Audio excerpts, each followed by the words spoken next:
Alright everybody, welcome to Robotrek, a hidden gem of an RPG for the Super Nintendo. I go by CorporateImage, you can call me Corp or CI, whatever is comfortable for you.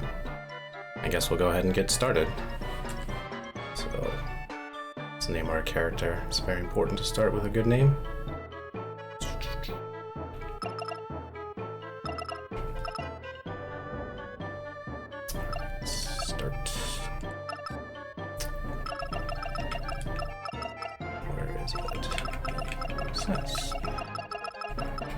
Okay, so we'll go ahead and get started. 3, 2, 1, go. SNES! SNES, wake up. So Robotrek is a game from the Quintet series. So you notice similar fonts from ActRaiser, Soul Blazer, Terranigma. Also the sprite design is somewhat similar as well. The thing about Robotrek is it really shouldn't take the story seriously. It is meant to be a comedy, in a way. So we're just here to have fun. But I'll go over the story as it becomes pertinent. I have some time to talk versus action. The nice thing about this speedrun is we're always doing something pretty much until the end of the game where we get a lot of cutscenes. Most of the dialogue in this game is pretty short, so it feels pretty satisfying. We're gonna get some money. There's a decent amount of hidden items in this game. I do not know where they all are, but I do know where every capsule is. So the basic story of Robotrek is we play an inventor's son, a young lad, I guess he's like 10 or something, who moved in from the suburbs, and we just get caught up in shenanigans. So our father is a great inventor, and we aspire to be just like him. And so we're gonna learn how to make stuff with a very interesting console. First, let's talk to our father. So this book has been in our family's generations for a long time, probably at least 100 years, and it teaches you how to make a robot. It's short, simple. So we know this game's a fantasy when a cat listens to the owner. Alright, let's read the book. Robot's not just a tool, it's an ally who can do things. Like friends, robots can be trusted. Also, 2,000 gold in a book. Great way to start. But yeah, that 2,000 GP is just enough to craft. Oh, there we go. Craft our first robot. So, Robotrek is kind of like a proto version of Pokemon, as it's been described before by PJ. It's a pretty good description. But whereas with Pokemon you find things and capture them out in the wild, with Robotrek you create robots. But there's only 3 robots you can create. But for the limitation of being only to create 3, you can customize your robot in pretty much everything except the external appearance. You can change their color, but that's about it. As this is a pretty early Super Nintendo game, so there are limitations. With our Super Nintendo, our non-NTSC gamepad, and the help of some gnomes, we make our first robot buddy. Alright, so he needs a good name. So, I'll do this. Did not practice naming. Alright, Super. Alright, so now we're gonna set his stats. This is one of the nice things about Robotrek. You can freely assign points to any of these stats: energy, power, guard, speed, and then charge, which I'll talk about charge later, because it's not really relevant.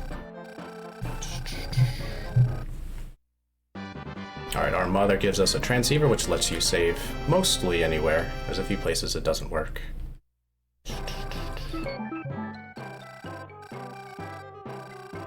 Show it to your father and make him happy. So what we're going to do is program our robot's commands right now. So, RXR. I'll explain what these do in a bit.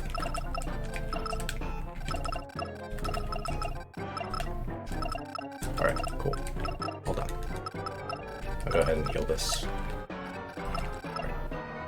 So whenever you assign your robot an HP stat that is lower than their current health, their HP will go down to that level. So you gotta be careful. Obviously, I think with 1 HP it doesn't matter.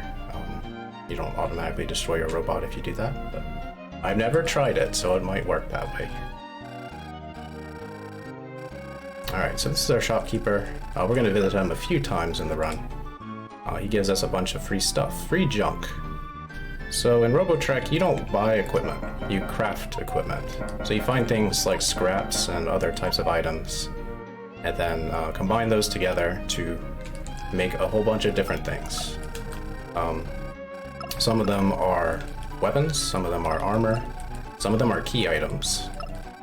And you can experiment how you will. And then later on, if you wanted to, if you didn't want to experiment, as you level up, you read books. And books will teach you how to do things without experimentation. But the book is determined by level, and it goes from level 1 to 40, and then every 10 levels after that up to 80.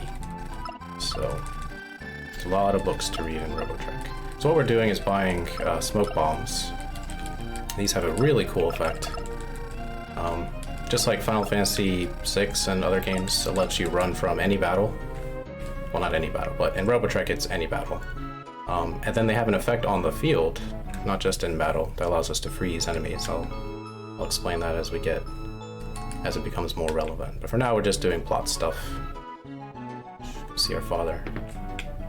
So our father is a genius inventor, and he's being recruited by these people called hackers, and they're rather nefarious.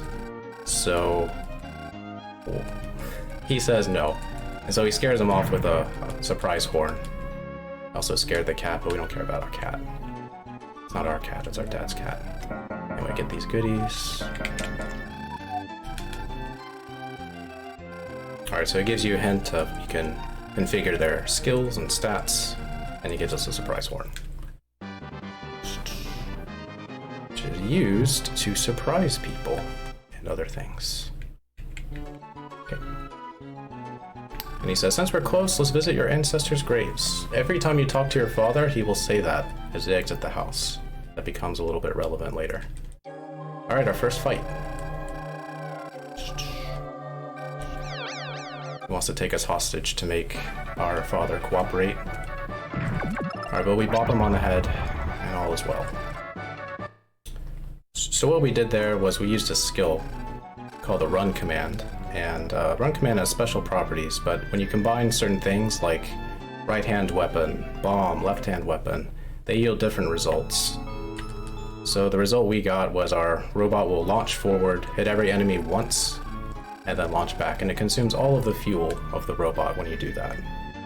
So it's a little risky if you're not going to one-shot the enemies, but we're pretty strong how we built our robot, so we'll be fine. I'm gonna do a safety save.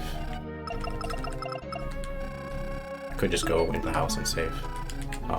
Where we're going, there's going to be some birds. We all know that birds are rather mean when it comes to RPGs and just Super Nintendo games in general, so we got to be careful around birds. Oh, okay. So Robotrek does not have random encounters. Every enemy, like you can see on the field, and some that pop up, are what you're going to be fighting. So you can dodge them. Some enemies are all kind of undodgeable, but for the most part, you can get around stuff if you take the time for it. Alright, we're at 0.9 experience, 0.9 megabytes. Need to keep track of that, just for a little bit. So shift DI robot. This robot. Alright, 1.1. So we're going to count till we get to 2.0 megabytes of experience.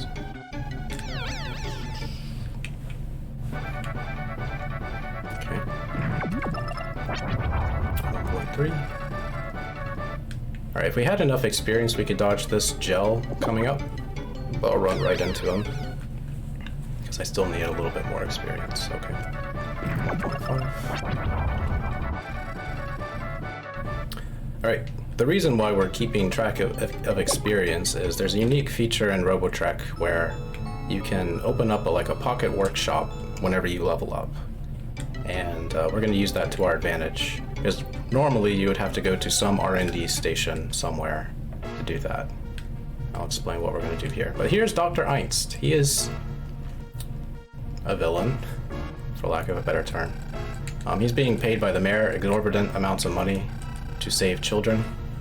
So that was, I skipped over that plot, but a bunch of kids were playing by the river and they're trapped in this cave. So Dr. Einst has a brilliant idea of using dynamite in a cave. So what could possibly go wrong? What's with that look? Inventions are always failures. Anyway, so still have the problem of saving the children, so we're definitely going to do that.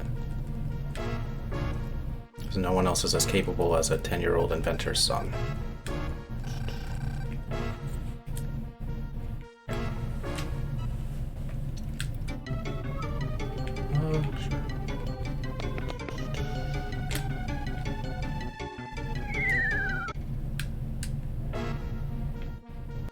Some gels that pop up here, just go around.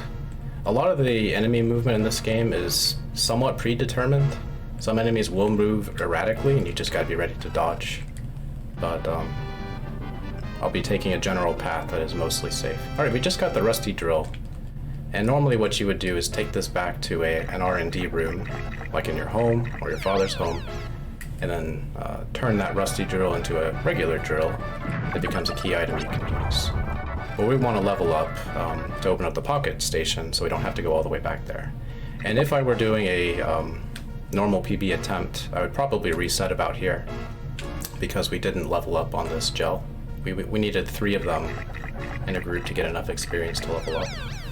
So instead you just reload the room and hopefully you get enough. So that should do it. Alright, level 2. Alright, so we're gonna combine clean, drill, rusty drill to make drill. So we got our key item, and then we're gonna combine clean and scrap 5 to make shield 2. So shields are interesting in this game. Most of them have a special property in addition to having guard and evasion. The other thing we're going to do is assign our robot with 10 points of power. Good to go. Alright, so I'm going to go ahead and open the drill, then this. So shield 2, shield 2 gives you immunity to poison.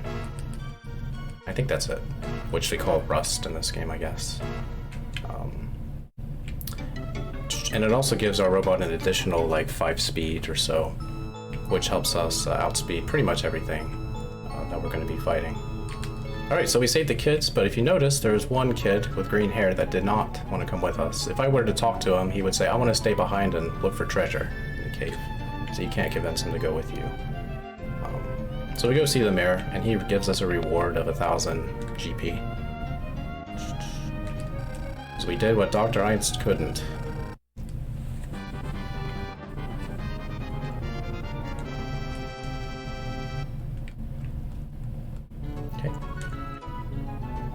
If we notice on the right, the secretary also has green hair, and she's the mother of the kid. The kid's name is Carl, and he hasn't come back yet, so she wants you to go find him. And please bring him back home.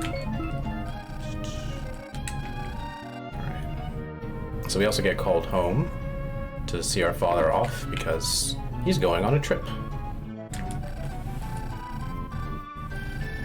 With a person named Flavon. Well, do your best. Thanks, Dad. Right. If you notice, I talked to our father from the side and kid. And when you talk to NPCs from the side, generally they're not going to go out of their way to step around you. So some NPCs will just go straight down no matter what, but most of them will, if you're directly below them, they will purposely walk around you. That saves time on movement.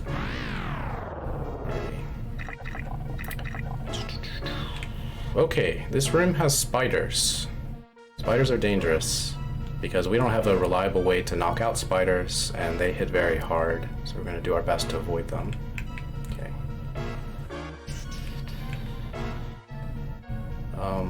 Getting encounters in Robotrek, we generally want to have... Okay, spider. Okay, spider. Generally want to have an entire tile between us and the enemy. If that is the case, then you can walk around them. If you're adjacent to them in any way, you'll get an encounter, and depending on how we're facing, you'll either get initiative in a fight, or you will they will get initiative. And we want to always get initiative if possible, so that we don't die. Because eventually we're gonna min-max our robot to be low health and all of the power. Alright. So down here, we're gonna purposely fight things, and we find more hackers. And here's Metacrab. He's been sent to find a stone called a Tetron. Doesn't really know what it looks like, but he's doing his best, as a crab can. He's our first indicator of some sort of leader of this organization of hackers.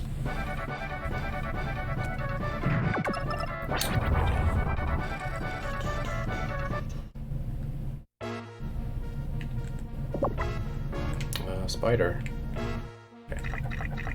This guy, he's very hard to get around because he has to just be looking away from you and give you enough space to run by him, and that usually isn't the case. So we just intentionally hit him, try to avoid initiative.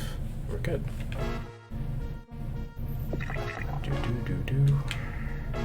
Alright, so we're gonna use our first item. Okay, so move the drill here and the horn. I'm gonna do this, just some management. Sure. Okay. So for menuing in this game, we want to keep most of the items we're going to use in the upper left and upper right corners. Stuff we're not going to use, we're going to try to keep in the center. Alright, Kotetsu. Yes, good pattern? No! Okay, so Kotetsu, this guy has a fetter on his leg, and he moves really slowly, but he wants our help to escape, so he's going to distract the guard. We'll go find a key. If he's in the upper right corner, he will purposely walk around you. So we want him as close to the left and down as possible, and he just doesn't like to go down very much.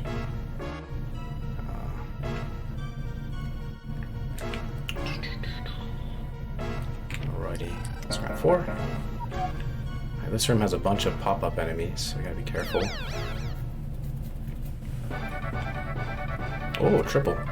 So we got some pretty decent experience, so we'll get a level soon. We want one more level before the boss fight, and we got a little bit more to go. Alright.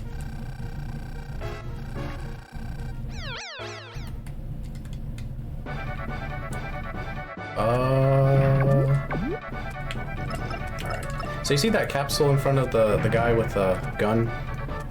Because that capsule is there, we can't reliably knock out every enemy.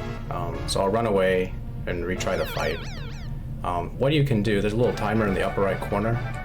What you can do is let that timer run out, and then all capsules on the field will blow up and disappear. But that was 30 seconds long, and I didn't want to wait that long. Alright, so Metacrab, under the stress of leadership, is taking a bath. So he's asking whoever's out there to raise the temperature. So, like a genius inventor, we just keep pushing buttons and don't stop. Okay. And he became boiled.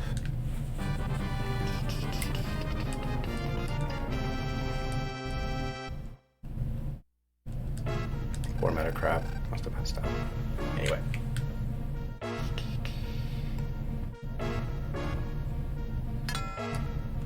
Metacrab, what are you doing? Report. You haven't fixed the screen yet? Oh well. So we can't see who's talking to us and they can't see us, which is how they're able to communicate and not get suspicious. Alright, Spider, what will you do? That's pretty good. Okay. Alright, very close to level 3.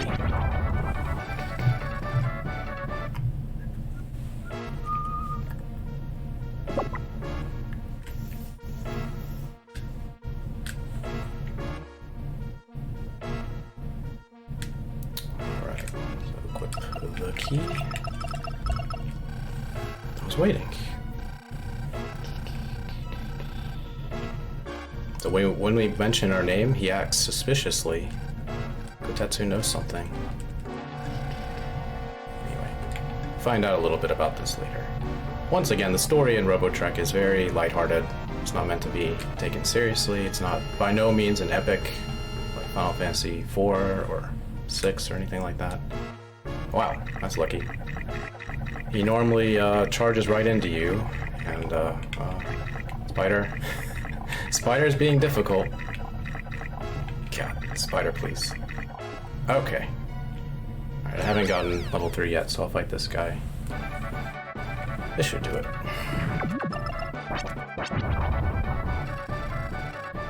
Okay, so level 3, we're going to make our boss weapon. So we're going to combine scrap 2 and shot 1 to make shot 2.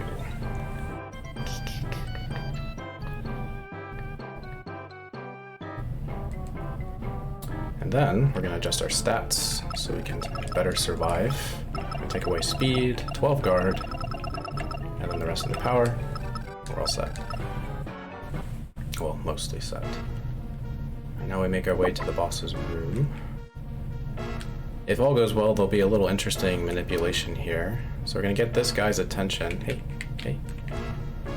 Oh no. Well, the spider was too crafty, and this is not good.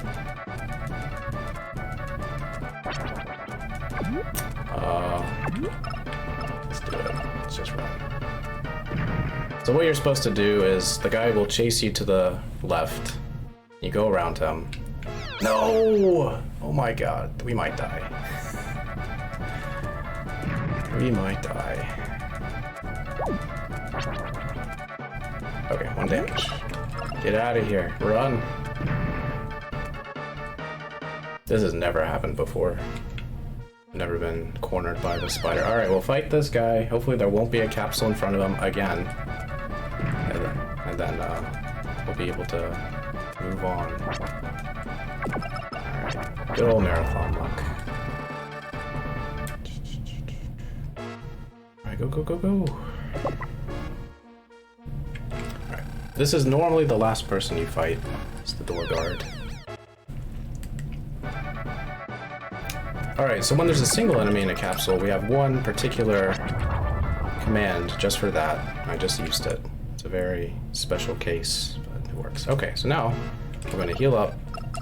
So I want to be in this fight at full health. We're going to equip our new weapon.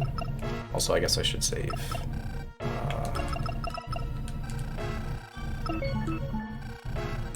Not too worried about perishing in this fight, but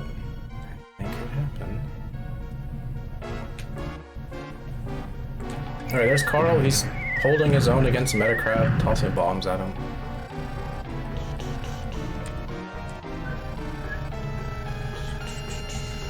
Interrupting an important shot. Alright, so we're using a ranged weapon. So in this game, are you kidding? I'm gonna let this disappear. Let this capsule go.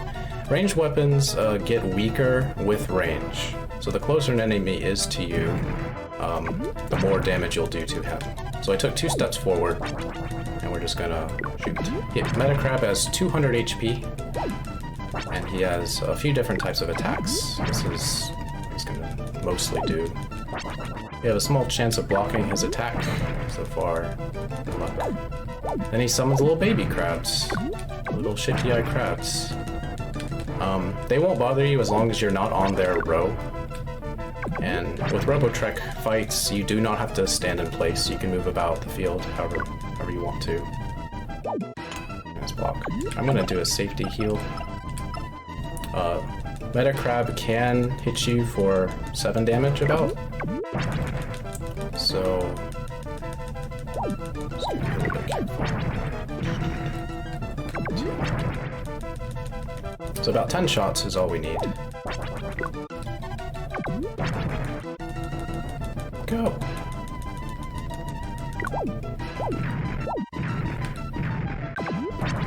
Alright, got him.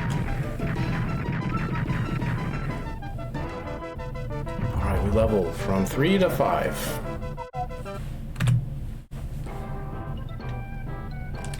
Alright, so we're gonna put 3 energy, 22 speed, and then the rest into power.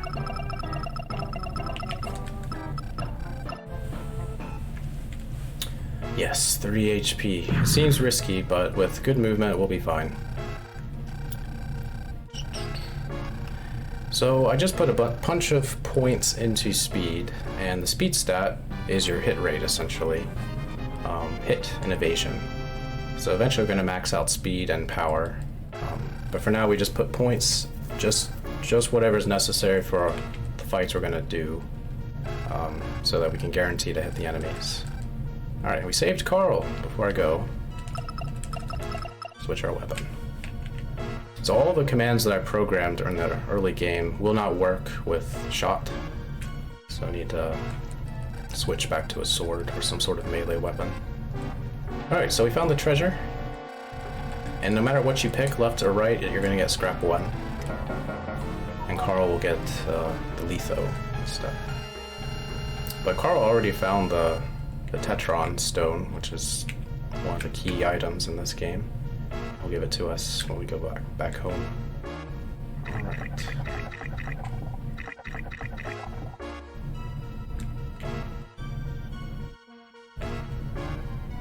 Alright. Ride the current out of here.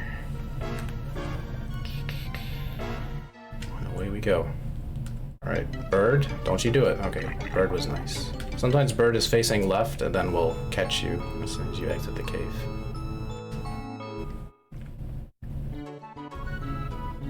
Alright, go back home. Our mother, which is called Nagisa, tells us that there's a kid here waiting for us.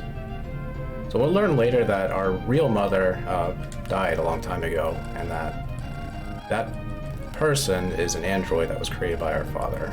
It's a very, I don't think that's ever in the dialogue in the game, but it's like part of the booklet that comes with Robotrek. A little bit of lore.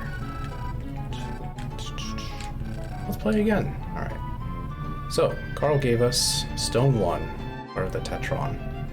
So like the name implies, there's going to be 3 stones for Tetra. Yeah. Alright, anyway. Let's go ahead.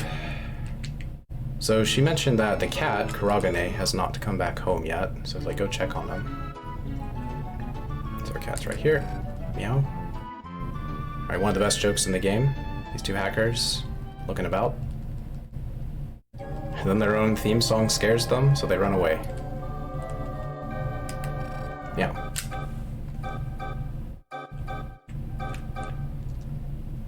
Alright, so our cat leads us to a letter. Going on an important trip won't be very safe. Remember what I say whenever I leave. So, that little bit about visiting the ancestor's grave. That's the hint. So if you play casually, you probably talk to the father a couple times, and you see that message a lot, but only saw it once in the run.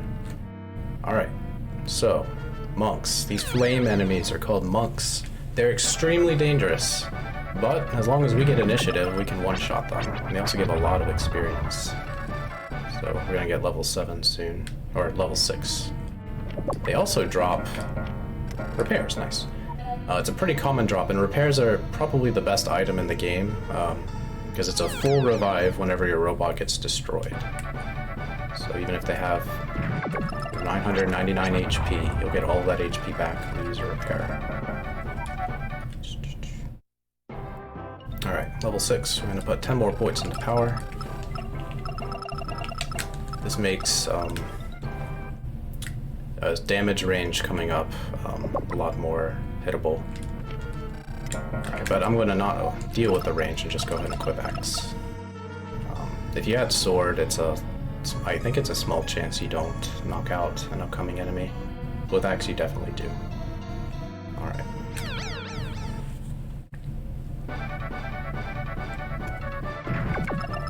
So Axe is the strongest melee weapon in the game when you can upgrade it. We're not going to do that in this run. Hey, another repair. Nice.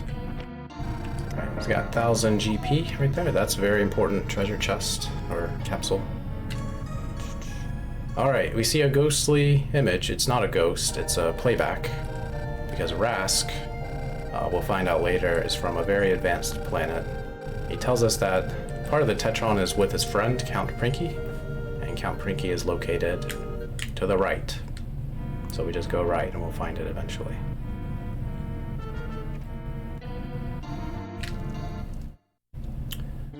Alright, I'm going to do another safety save, because at this point in the game it's pretty scary. Once we make our second robot, I won't have to save as much. But until then, play cautiously. Alright, so we're going to what is essentially the Lost Woods.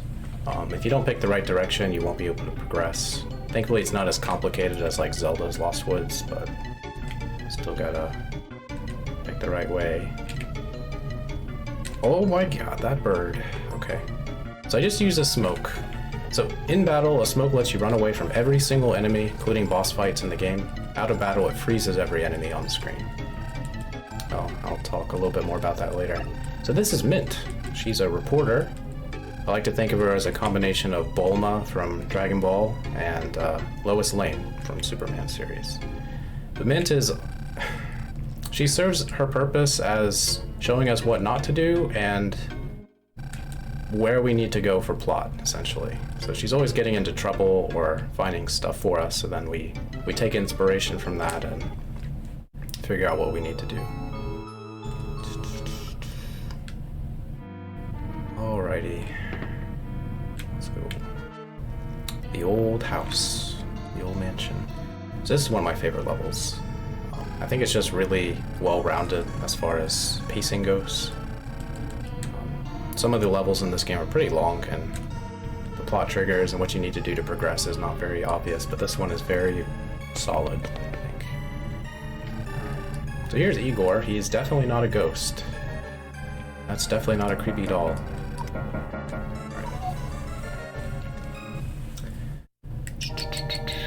Oh, Taleo, thanks for the raid. Thanks for the good luck, everybody.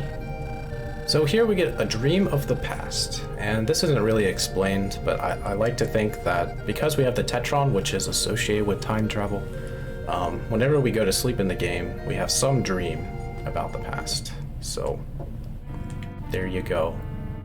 We just saw our ancestor Rask talk to Prinky and Igor.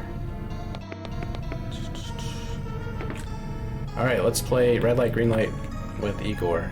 So this is a little mini game. If he sees you, you have to redo this. And if he gets too far ahead, he will disappear and you'll have to redo it. So we just keep him somewhat in sight and do our best. Play cautiously.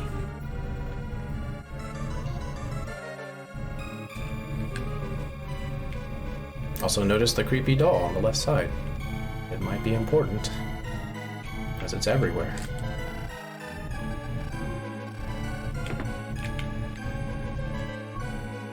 Alright, Mint. Hey you! Told you, it's dangerous here. Don't wander around. Go straight back to your room. You're not my mom. Alright, she fell. Mint fell down, but how did she fall? By reading a book. So this book has a curse, a magic spell on it that John Paul Belmont Prinky, Count, he wants to tell us about the house he made. He's very proud of this house. It's a pretty cool house. And my favorite line in the game is coming up. I don't know why I like it so much. There's no water in this well. It's connected to the hall. See, this is my hobby. He just made it because he could. It's just a fun house. So it gives you the general layout of the level. The important thing is there's a front entrance, the well connects to the back, and then behind everything is a locked clock tower. So we'll need to find the key for that. And he says, okay, you can wake up now. Alright, so there's the pit. Our character has legs of steel. He will see this many times, will fall from great heights and be totally fine. And here's the creepy doll. Well, you have something nice with you. Okay, so this is like a little mini boss, kinda. scenario. It's a trap. We must defeat all of these monks before we progress. It's very important we get initiative, otherwise they will just annihilate you. We only have 3 HP. But thankfully there's some careful movement we can do. Really good patterns. Why can't I get these patterns in the run? So one of our goals is to get one more level. So we're seeing good groupings for experience. Usually just get one monk. There we go, that's normal.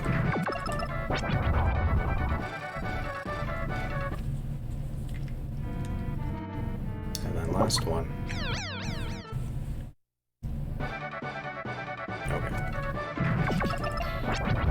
Alright, so the first monk we defeated, the bottom left, will always drop a repair, and the other 3 will be cures. I'm going to pick up an extra cure because I used one more than what I was normally going to do. I'll rearrange my inventory when I get the chance. Alright, there's Mint.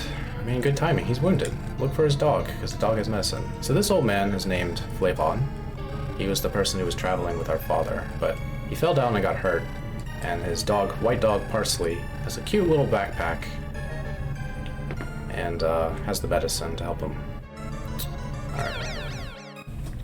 So we gotta go find him. And Parsley likes shiny things. Alright, this is Ho-Ho. It's a very dangerous enemy.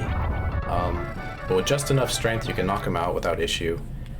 You could try to avoid him in this hallway, but it's better just to run straight into him, get the experience, unless you don't need the experience.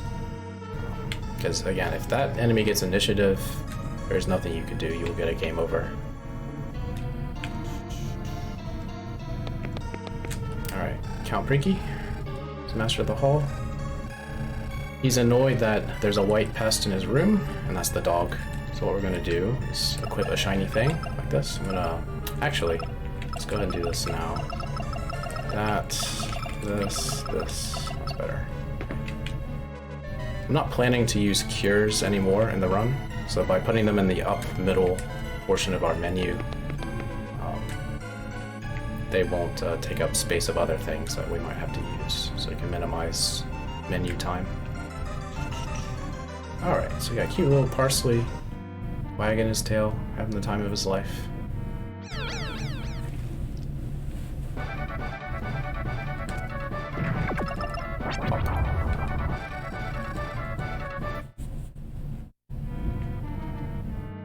I don't know what he dropped, but it might have been good.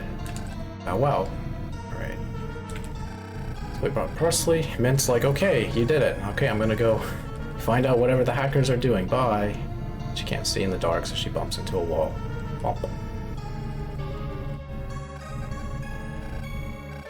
Alright.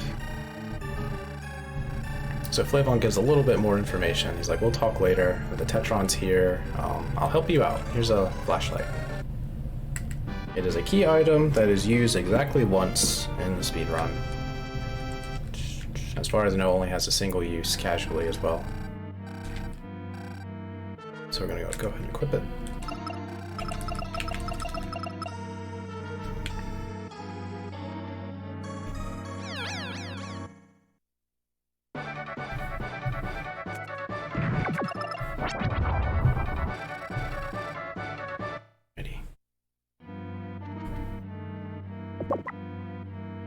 So the light is used for just this instance. We're gonna look at this wall. Notice that we can walk through the wall. There you go. That's the only use the light has besides making it easier for the player to see in dark areas. Let's grab 3. Go ahead and equip Return the Light. Get the surprise horn. So there's a bunch of hackers in the old mansion and they're psyching themselves out, talking about all the creepy things they've been seeing. So we're going to go up to them and help them get over their fear and by using our surprise horn. It scares them.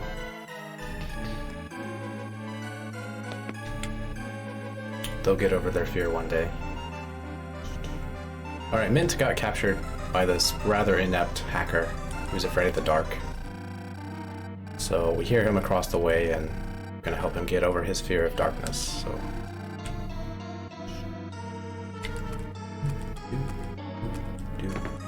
Well, Maybe next time he won't be scared of the dark. Alright, so we're going to talk to Mint once again from the side. Save on a little bit of movement because she's going to immediately walk out instead of walk around us.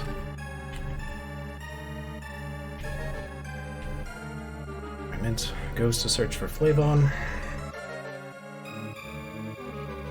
We're about halfway through with the level, so there'll be very few cutscenes and dialogue. But what is coming up is probably the most dangerous part of this level. So we're going to use our smoke bombs. I talked about how they can freeze enemies. So smoke bombs can freeze enemies on screen. There are some enemies that pop out of the ground and out of walls. It does not freeze those, so we have to be careful. Just observe the areas where those particular enemies are. Alright, so let's do this. So this next room has a hacker that's almost certainly going to see us as soon as I enter. Okay, so whatever. So you freeze him, and you hope that the guy on the bottom left is not in your way. He wasn't in a good spot. So what you can do is either run around and then try to freeze him, or you just take the fight and go. Alright. Play it safe. Actually, I don't have to play it safe. It's fine. Anyway. So once again, we want to avoid enemies to getting initiative, because if they do, we're very likely to get a game over. It's been a little bit since I saved. But once we get our second robot, we'll be fine. I can play a lot more risky and not have to save as much. Alright. Level 7, we don't have to do anything right now. We're going to an R&D room where we'll adjust our robot's stats anyway. So there's no point in doing it there. Alright, okay, Gramps, where'd the dog go? Tell me right now, you'll be sorry. You'll get in trouble. That's crazy. Dialogue is crazy in this game. Show you pain. Alright.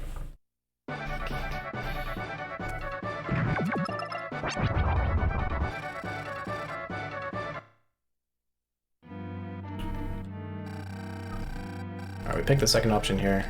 If you pick the first option, he'll talk about somebody called Blackmore.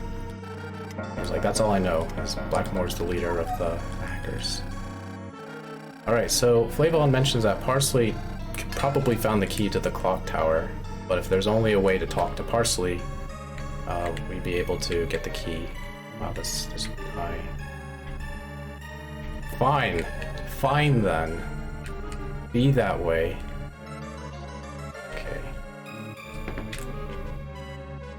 Alright, since I got level 7, I don't have to fight. Goes left to right. No.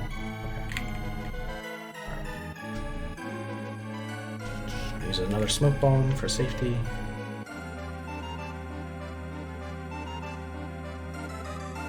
Alright, we're good. So, the most tense part of the run is over, as far as safety goes. Going straight to the R&D room, make our second robot.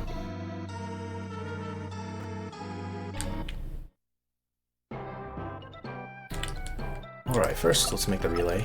So this item, the relay, lets us talk to animals in the game. Every animal you can see and you can talk to, and they'll have stuff to say.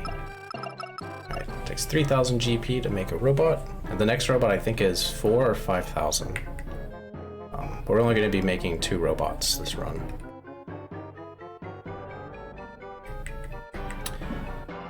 So this robot will be a tank for most of the run. There'll be one point where he's going to turn into a fighter, then back to a tank.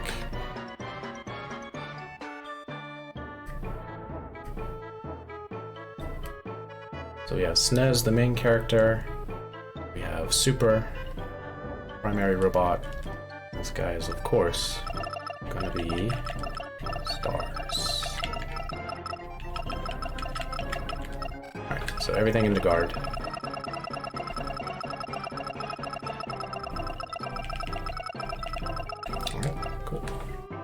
Alright, there's a lot of other things we're going to do. We need to do this. Let's go and do this now. Okay, so what we're going to do is combine Axe 1 with Scrap 1 to make Axe 2. This is going to be our boss weapon.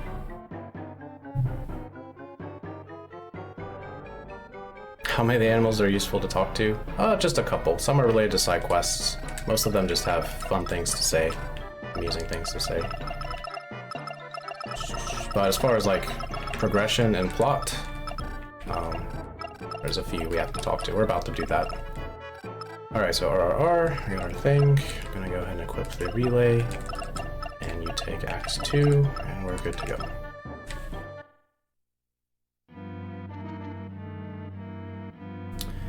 So right out here by the well, there's a key. And even if you know where the key is, you cannot get it until you talk to Parsley. You understand what I'm saying? Woof. Take a good look around the well. There you go. So this is the key to the clock tower. We're going right there. Where the final showdown will be held.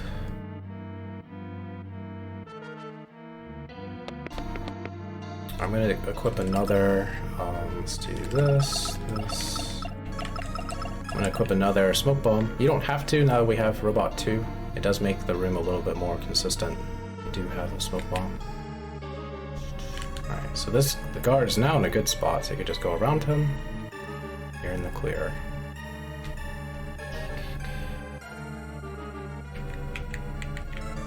Come on, left or right? Left or right? Left or right? There you go. We could fight him, but experience at a certain point doesn't benefit you, and there's going to be a part of the game where we want to limit experience to a certain point, so just don't want to fight things willy-nilly.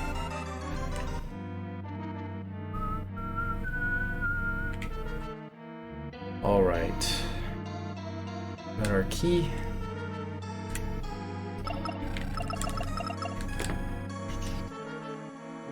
Alright, the clock tower has these switches that open and close certain doors. So we're going to hit the switches to make a path to where we need to go. So hopefully don't run into enemies. Most of these enemies will destroy us if we try to fight them. We're not really built for fighting them. Only the things that are relatively easy to beat. And this guy, oh, he behaved. Nice.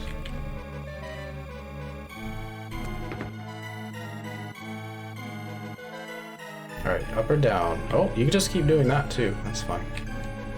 Alright, mommy, left or right? Left or right, mommy? Left or right? Left! Left or right, mommy? There you go.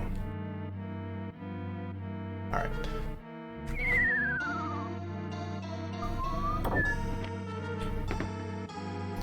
So here, Mint is being assaulted by a mouse. It's not really assault, but the mouse is very upset. That's because Mint has her little baby in her purse, or her bag.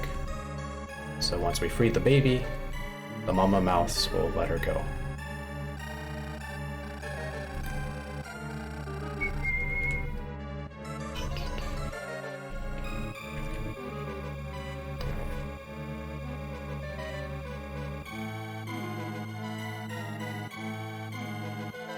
Circle around.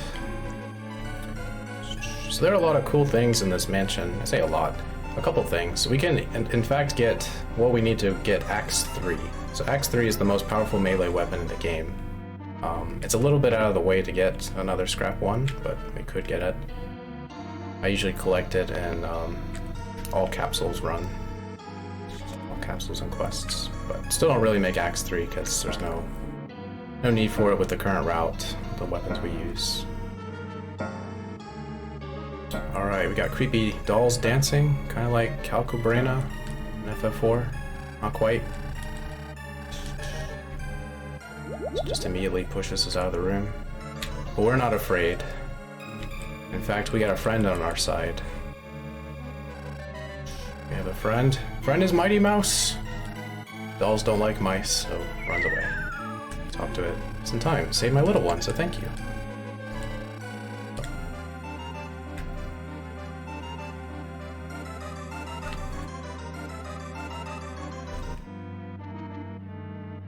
Alright, so we're on our way to the boss. Got plenty of repairs, so in case things go poorly, we'll be fine. We have Axe 2 equipped. Here we go.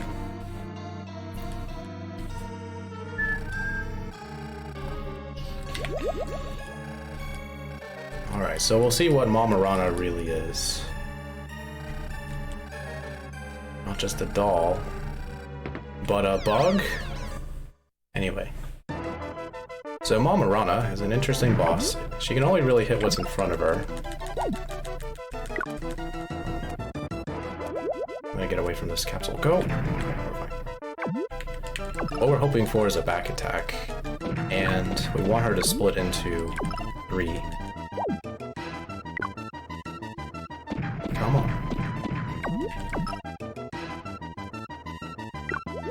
Alright, well, she didn't split into 3 yet, so go ahead and attack. 60.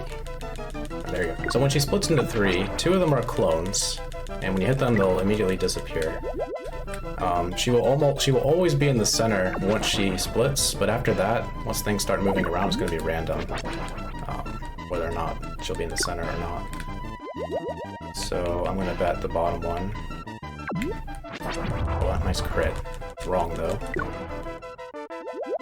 When she does split into 3, she can only attack once, so it becomes a lot safer to fight her. Nice. Alright, that was a good fight. No deaths. Success.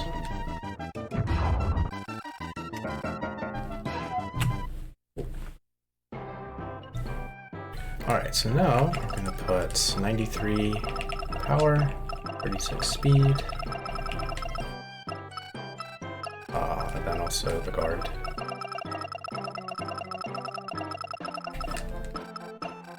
Nice. No, I can change form. Alright, so Mamarana was somehow part of the Tetron. Don't know how to explain it, but we got stone 2. There's only one more stone to collect. Also, this hacker was so scared and very grateful that we saved him. So he's gonna turn over a new leaf and quit the job of being a hacker and become a productive member of society. Alright, here's Mint. The Mint finally gets an understanding of kind of what's going on with the hackers. They're looking for the Tetron, and that's all she really knows.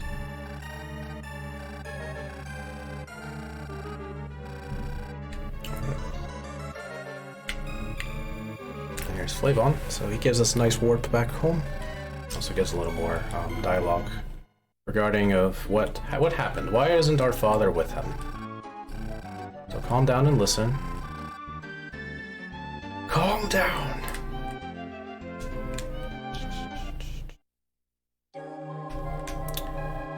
So Father and Flavon were out in the woods one day, and suddenly a hacker showed up. And even though our father's a genius inventor, he didn't make any robot himself, so he's no match for the hacker. He should have saved his surprise horn. So Flavon ran away because our father told him to. There's Boom Booms, and he looks back, regrets his decision, and then suddenly, our father's gone. So our mission for the majority of the game going forward is to find our father, find clues as to where he could be. And all we really know is that hackers are looking for the Tetron. So Flavon's going to give us the hint that he thinks he saw part of the Tetron or a stone in the southern islands. South Isle. Strange statue with a stone embedded in it. Alright.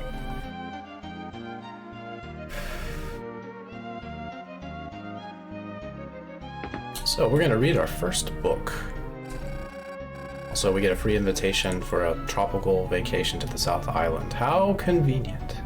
Alright, going to read Inventor's Friend level 7. So now we know how to make punch 1. We'll get more to that later. I guess I could have talked to her. I should have saved. Whatever. We'll be fine.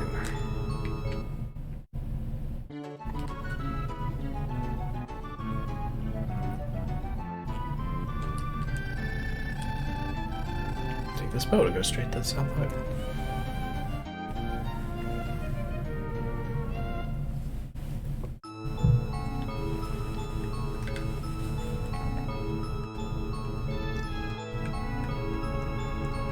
one of the few breaks in Robotrek where you don't have to mash through dialogue or move about. I love this theme. We'll hear more of it later.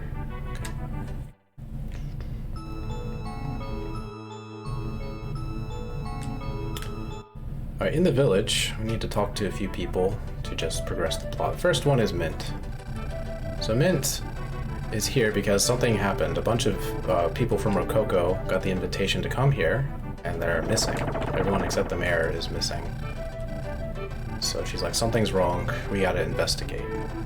Next, we see this shaman talking to the chief of the village in a very rude, disrespectful way, so something's up with that. And so we had a nice long boat journey, so we're gonna take a snooze with this guy. Also, there's the mayor. He came here with Rose for vacation. What a surprise. We'll see more Rose later. Alright, we have another dream about the past. This is Napoleon. We'll find out a little bit more about him later. This is essentially the origin of the villagers' belief in the deity. So they talk about the deity as if it's the volcano. If the volcano is shaking, the deity is angry. If it's stable, then it's happy. So if it's angry, they need to find a way to appease the deity. So that's part of what's going on. The deity is happy today.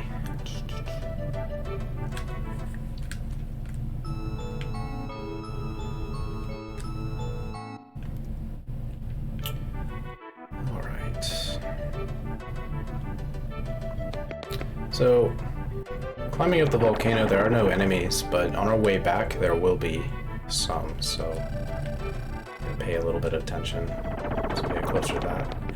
Of course, use our legs of steel. Just drop right down. Bang! Right. We don't need a rope. Alright, here's some weird conversation about deity and whatnot.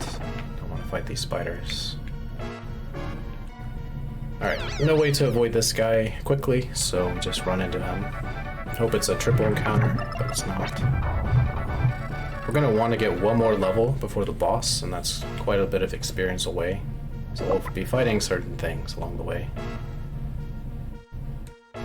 Alright, inside the volcano, there's a base, a hacker base. And we find villagers of Rococo, who are being forced to work here. We'll discover what this mystery is later, what's going on. But first, we need to go to the bathroom. Because in this level, everything happens in the bathroom. So these two guys are bad-mouthing their superiors for good reason.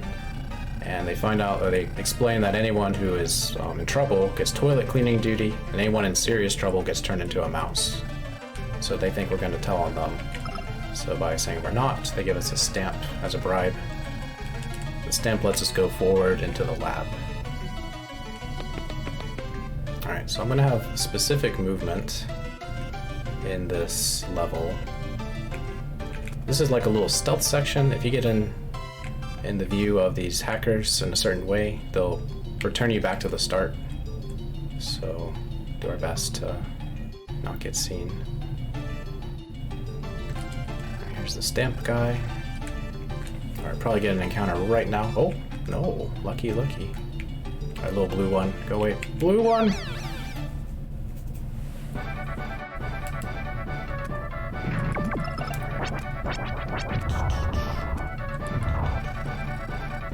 Thanks for the good luck, Mr. Grumpups. And Chop Cheese and everyone who's... Oh, sure. So we don't want to get too many of these encounters. They're fine, but they don't give a lot of experience like things we'll find in the volcano. At 1.2, we have the potential to get like 3.5 experience versus 1.2. And that doesn't sound like much, but in this game, when you level up, it's linear, kind of linear. So it takes 2 experience to get to level 2, 4 experience to get to level 3, 6 experience to get to level 4, etc., etc. Alright, I guess this is a 2 more experience. There we go. Anyway. So this person was listening to a conversation they shouldn't have, so he got sentenced to 100 years of toilet cleaning duty. So you know what that means? Let's go to the restroom. Alright, fine. Fine, little one. It's always gonna be in our way.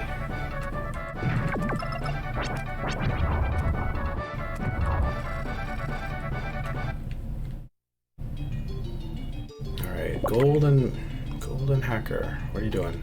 Hey, look over here. Hey. Anyway. So enemies have generally two reactions when they see you. They'll either charge you immediately, or they do a little panic dance, and you use that panic dance to run around them as best you can. Alright, here we go.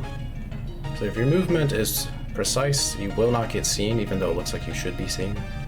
If you're just even like half a second or a quarter second off, you will get seen. Alright, so this is the guy who's sentenced to toilet cleaning duty. And he reveals himself to be Kotetsu. He's like, oh, you two got an invitation. You were tricked. So there's something Kotetsu is looking for, and we'll find out what that is later. But he helps us escape by going out a garbage chute into the volcano.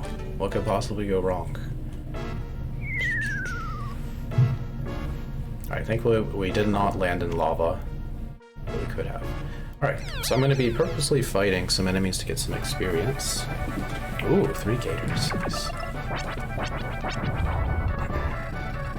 So once again, we do want one more level. Enemies in this game come in certain groups depending on what enemy you're fighting. So some of them come paired. Oh my god, so much experience. I'm so lucky. I never get this in runs. 4.5 experience. Beautiful. Some enemies come paired with things that are difficult to knock out. So one of those things is called a quick bird. And quick birds are very fast, so they have very high evasion rate. And if you miss a quick bird, you will certainly get knocked out. So we don't want to really fight them. At least not right now. Alright, boss toes are pretty cool. They attack with an umbrella. What they're holding is not a lance, it's an umbrella. There are a lot of cool animations in this game. And we don't see many of them, but casually, they're pretty fun to watch. Alright, level 11. Super early. So now I'll do my best to avoid everything from this point on. Alright, so max power. Max speed, as much as we can. Also get more guard. Ready to go.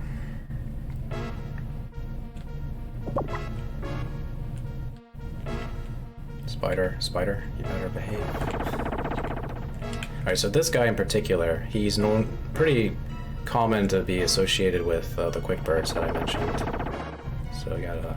Oh, that's close. Spiders. Alright. Oof. Okay.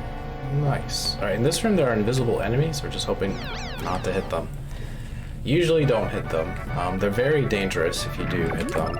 Thankfully we hit them perpendicularly, so we didn't. So we got initiative, he did not. These enemies are very dangerous. Even at the end of the game, you could find these types of enemies and they're still dangerous. So we don't really have the means of fighting them right now. But one of the themes of the dungeon that we were in are invisible things. There's a couple of invisible things. I don't want to overwhelm you, because this is still just a kid's game.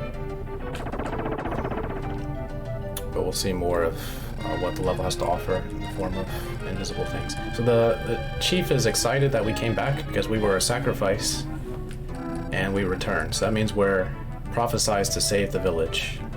So these villagers have been taking people to deliver to the deity whenever the deity was angry, whenever there was a rumble in the volcano. But they're being manipulated, the villagers. So we're going to expose what's going on and help free them, because they're not bad people. So the chief mentioned that the deity wants a pretty girl, and Mint volunteered to be the pretty girl. So now we can investigate. There's a little interesting cutscene coming up. We're going to do a little tech. What we're going to do is open up a capsule that contains a key. There's a fanfare that plays. And we're going to start the cutscene by hitting left on the D-pad. So we saw Dr. Einst just starting to walk up.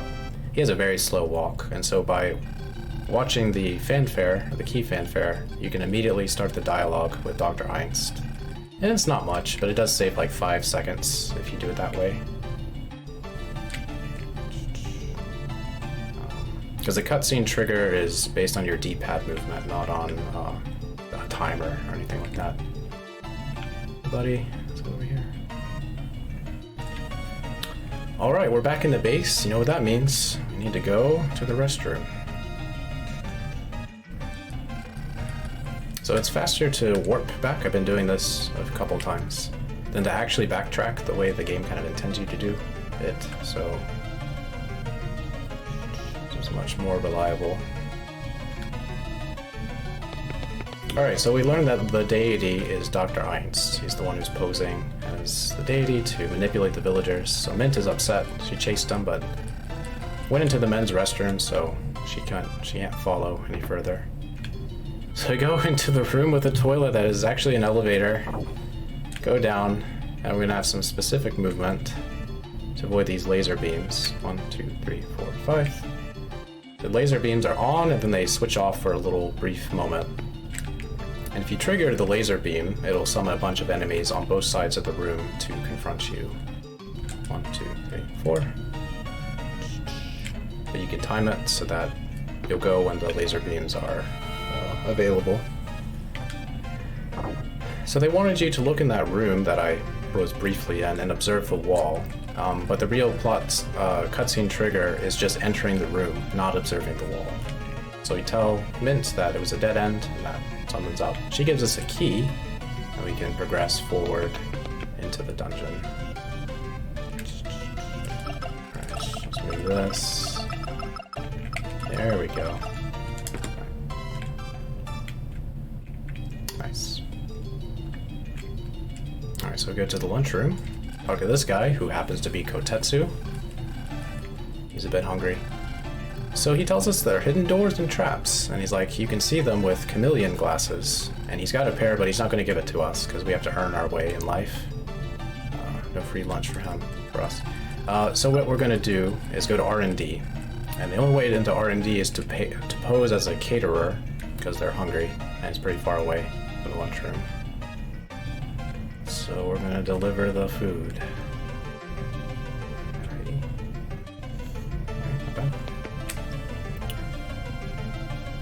More laser beams. 1, 2, 3.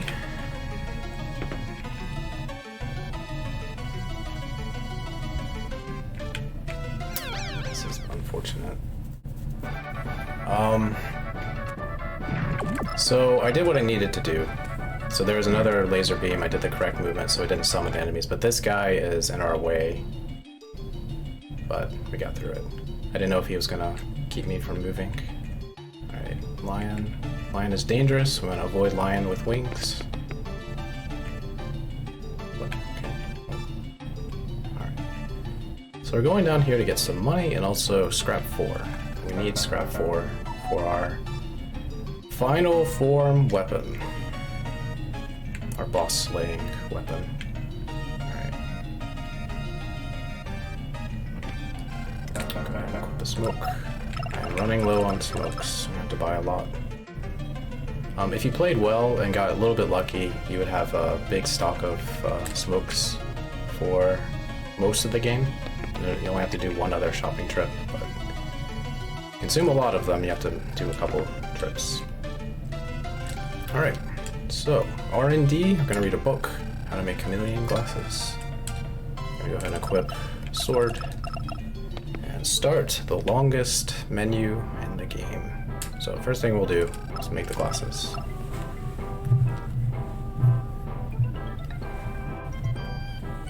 Alright, next thing we're gonna recycle, which is like sell all of the weapons we're not using. And then we're gonna create punch 1 9 times. So it's long. I can only do it one at a time, so it's a bit long. So 1. So punch is eventually going to be upgraded to punch 3. I say eventually, within the next like minute.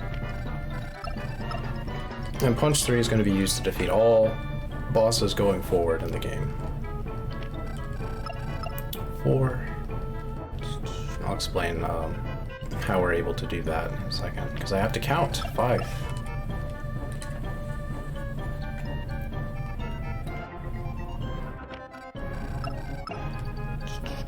6.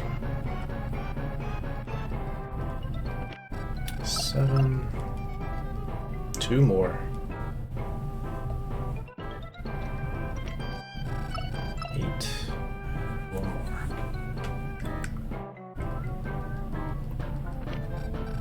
Alright. That should be 9. So, we're going to power up our punch.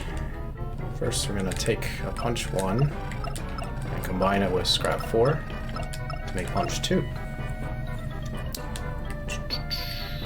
So most weapons in this game have levels. I should say tier levels and then level levels. So punch 2 is a whole nother tier level of weapon. And so is punch 3. So punch 3 is our boss slaying weapon. Bosses, well, I'll talk about bosses later. Punch 3, it has a special effect compared to every other weapon in the game. And the special effect is a 25% chance to get a critical hit. It doesn't sound like much, but critical hits in this game are mighty. I'll explain a little bit more later about what's going on with those as they become more relevant. Suffice it to say, critical hits are important. And what we're doing now is raising punch 3's level up to a max of level 9. There's a couple ways you can do that. The easiest way is to combine a lower tier weapon with your current weapon. It just raises the level. It will never be demoted, so punch 3 will never become punch 2, as far as I know, if you combine stuff. What we're doing is just raising the attack power of punch 3 right now, so we can maximize the critical hit. That will do.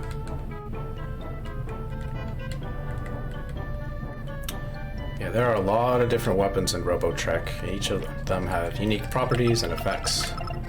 For the speedrun, we only really use 2 weapons, or 3 weapon types. Sword and axe are very... draw my control. Sword and axe are very similar as they are melee weapons. A punch is pretty much like sword as well, and then there's shot 2, which is a ranged weapon. But you have things like a rocket punch, you have a Keltis, you have a hammer, you have all sorts of... you have lasers, you have...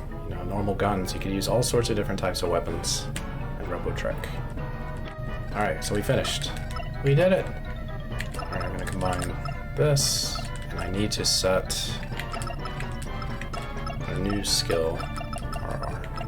So RRR is 3 punches, and it's gonna be very powerful. Hopefully we'll be able to demonstrate just how powerful it is.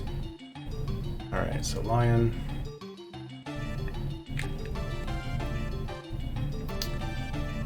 Alright, so we delivered the goods. It's lion, alright. We crafted our glasses. So now we're going to go back to the room that we think Dr. Einst is located in. I'll go ahead and equip the glasses because I don't like wearing these because they're very red. And red is not my favorite color, so... get this infrared vision view. And anything that is invisible will be revealed. And in the case of like the laser wires or laser beams that we bypassed, you'll be able to see their timing.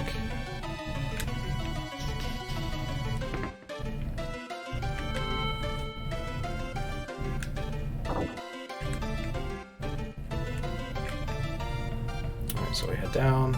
1, 2, 3, 4, 5. And there you go. That's how it looks. And what we couldn't see before was this door. And even if you know where this door is, you can't enter it. You get a nice little cute text. It's in red, it's hard to read. So it tells you to take off the glasses. And we read Dr. Einst's diary. To find out he's not a very nice person. Controlling the villagers, calling people stupid, things like that. He wants revenge because he's not the best inventor and we're better than he is. So because he's angry that we read his diary, he turns us into a mouse. So our next order of business is to not be a mouse anymore. So we need some help for that. Go over here. So mice have unique properties for their movement, which we'll see that later. And they can go through small holes, which will be a key mechanic from this point on. There'll always be mouse holes everywhere. Alright, we found Mint. Strange machine. So Mint doesn't like mice, so we scare her a little bit. I don't know why they want us to keep scaring her, but we do. But this room is an earthquake generator room. So it's what's causing the volcano to rumble, thus controlling the villagers. So I'm going to talk to Kotetsu. So Kotetsu knows what's going on. In this base, he knows that people have been turned into mice, and he's like, I bet you are a person. So if you want to become a person and no longer be a mouse, please help me out. So what Kotetsu wants is the treasure. There is a bunch of treasure that's being guarded, and it's pretty much impossible to go into that room. So we're gonna go steal the treasure.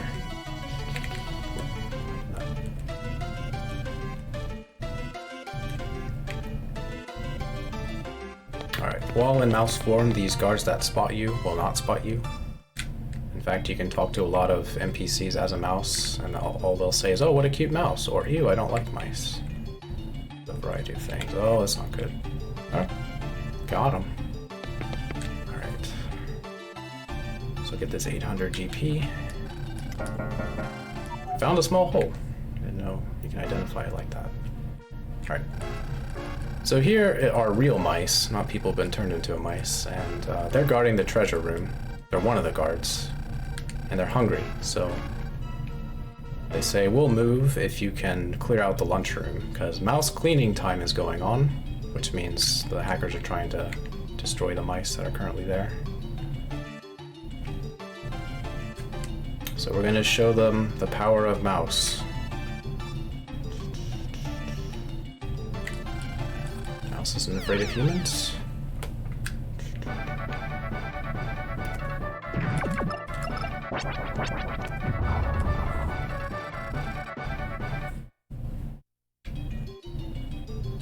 This mouse is possessed! Alright, so we saved the mice. We're gonna talk to a specific mouse, he's over here. So this is a human. He accidentally pushed the self-destruct sequence. So he got turned into a mouse.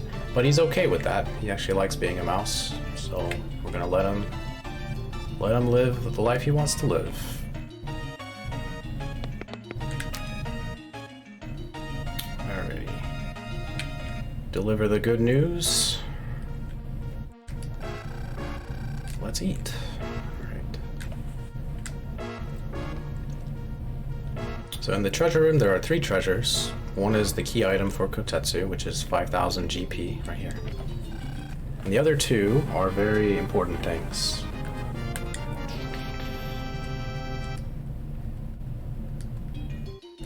So one is Scrap 9, and the other is Sword 4. Sword 4 is very good. We are not going to use it for any boss fight. Most bosses have resistance to elemental damage, and Sword 4 does all the elemental damage. I don't know why the developers gave you this weapon so early in the game, but they did. So it's going to trivialize every fight that isn't a boss fight, pretty much. So we equip it while we don't have to do bosses, and then equip our punch for the bosses.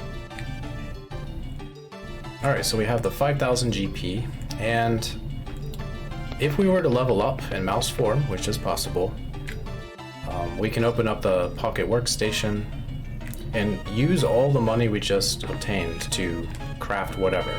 These things do cost money. The only thing we can't do is build a second robot when we level up. So you can use all the money that Kotetsu wants, and you could return to him. He's like, oh, okay, whatever. But we don't need to use that money, so we give him all the 5,000 GP. Apparently he's earned it. It's really not a bad price for becoming a human again. 1, 2, 3, 4, 5.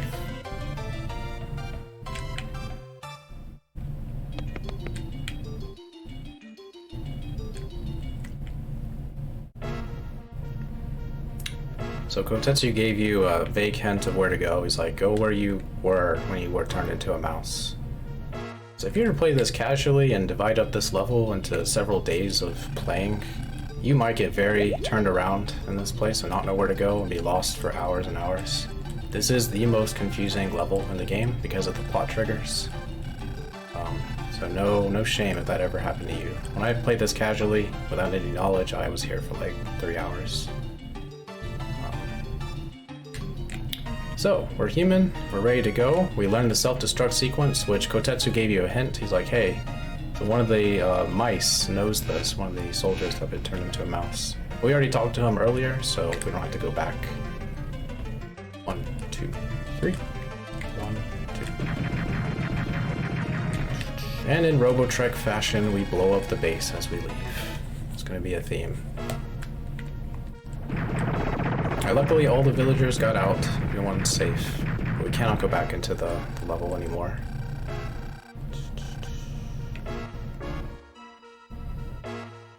Alright. So fight this guy. Takes too long to avoid. And since we have Sword 4, we could just summon lightning and win. Most enemies don't have more than 100 HP at this point. And they don't resist the elemental attack. So we just lay them to waste.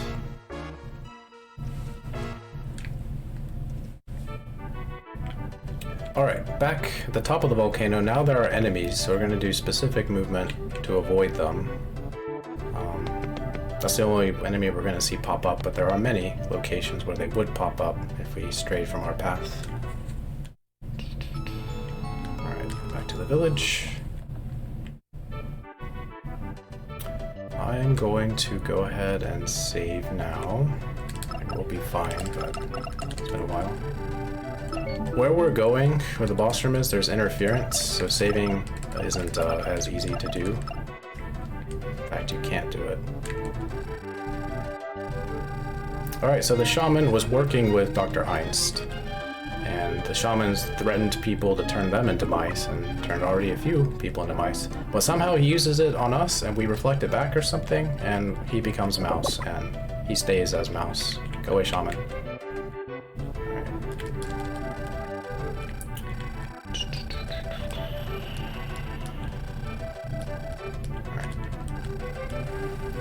Alright, so these two attendants to the chief know a secret dance to open up a door. Dedicate this dance to the deity.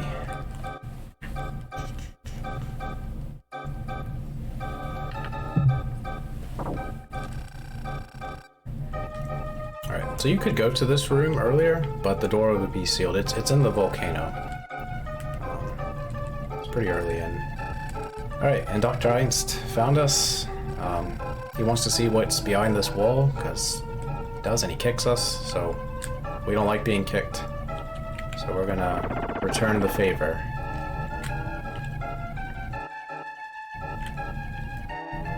But before we do, we need to get some money items. So look at this gel. And then there's a hidden 1000 GP, and then a hammer that's worth 3000 GP. Alright, I'll explain more about that later. But here is an interesting mechanic. When we turn right, what we do is we're applying the back attack damage to these gels, because a normal lightning attack would knock them out, but by facing right, we essentially do a back attack, and it's enough to knock them out.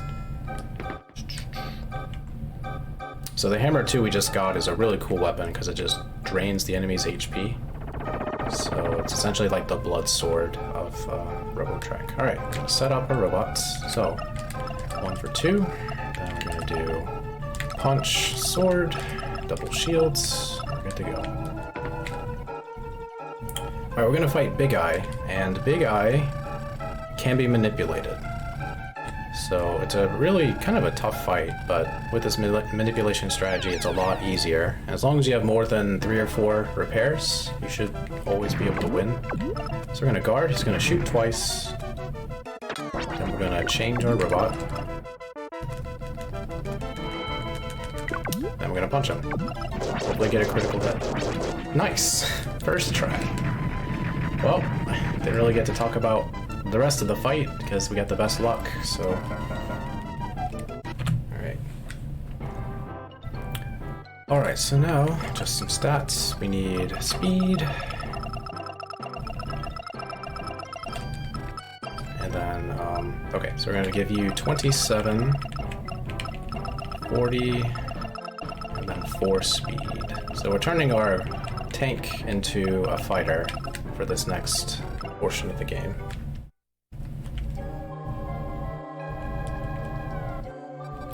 So with Big Eye, he has the ability to block your attacks. So you punch 3 times and he can block all of your attacks and you do 0 damage.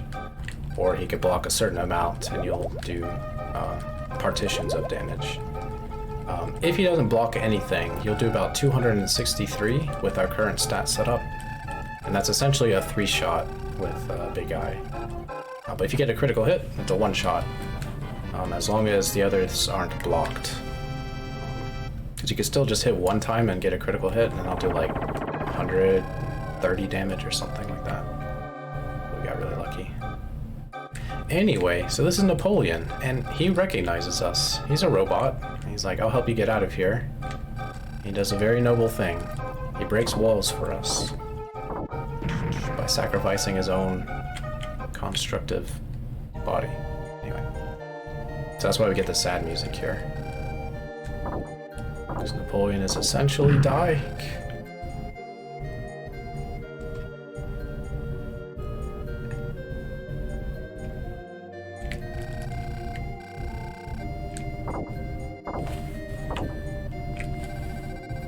It's no good.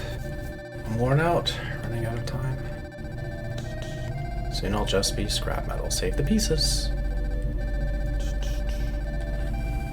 So Napoleon will turn into scrap A, which will be used later in the run. For now, we're just gonna keep it close. Okay, I am going to do our menu 1 for 2, and we're going to go ahead and do something like this. Take a shield, sword, and then the glasses. This over here. Alright, equip the glasses because where we're going there will be some invisible enemies and I don't want to run into them still. Okay. Alright, now that we have sword 4, I can run into this group, and if they're quick birds, that's fine. That's free experience. Nice. They will not dodge lightning. So our next goal is to get 1 more level before the next boss. Where we're going, the sewers, has a lot of enemies, so if we hit them along the way, it's fine, as long as we don't level up early and then continue to hit them. If we do level up early, we want to avoid as many enemies as possible.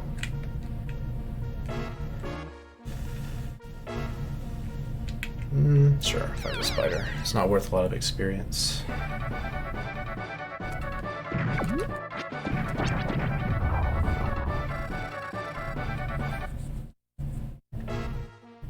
Alright, I'll also fight this gator.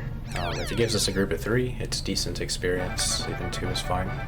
He can also drop an item that could prevent us from having to pick it up in the next level. So you can save like 10 seconds or so if he drops it. It's kind of a rare drop. It's not the rarest drop, but you're not likely to get it. Alright, so those were the invisible enemies. Get rid of these goggles because I don't like red. I'm gonna equip the horn. Horn will be for later. Welcome back. Elder's waiting for you. Alright, so we saved the villagers. Saved our villagers. And the only thing was Dr. Einst escaped.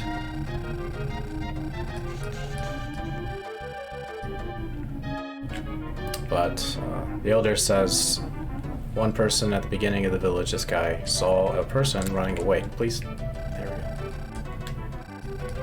Rode a strange boat.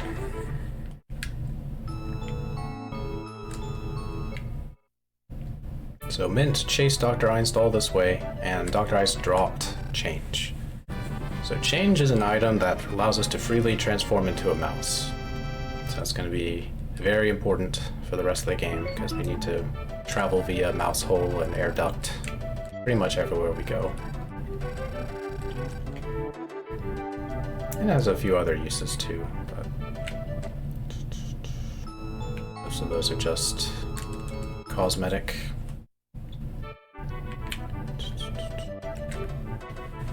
Alright.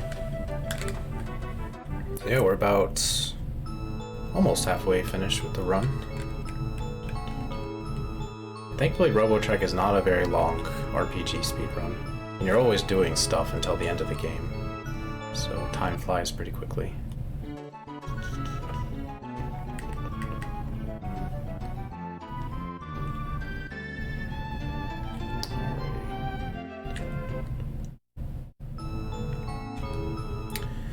So we just save the villagers, we go home, see our android mother, and get arrested. Because apparently the mayor said we stole 3 jewels from him, and now we go to prison. Like any good RPG, you're in prison.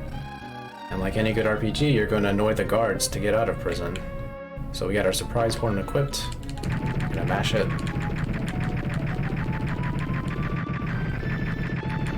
Once the guards are annoyed, become mouse. Let's do this. Not here. The mayor will be mad. Oh god, might be.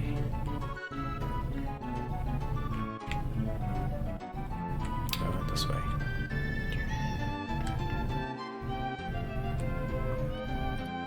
Oh. What a goofy face. So most people have some sort of thing to say when you're in mouse form. Some of it's repetitive, some of it's unique.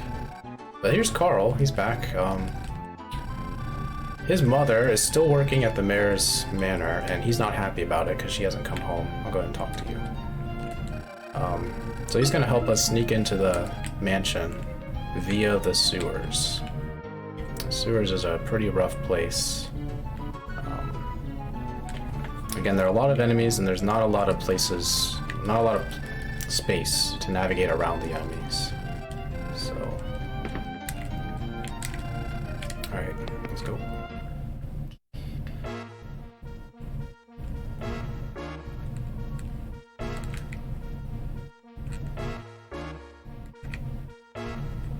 Alright, that's these little yellow star guys, we want to avoid them. We don't have the means of knocking them out safely, so we're just hoping that they stay out of our way. There are a couple of enemy encounters that can have them in them, enemy formations, and we're just going to try to avoid those enemies should they pop up. Get some money, become mouse, and do this.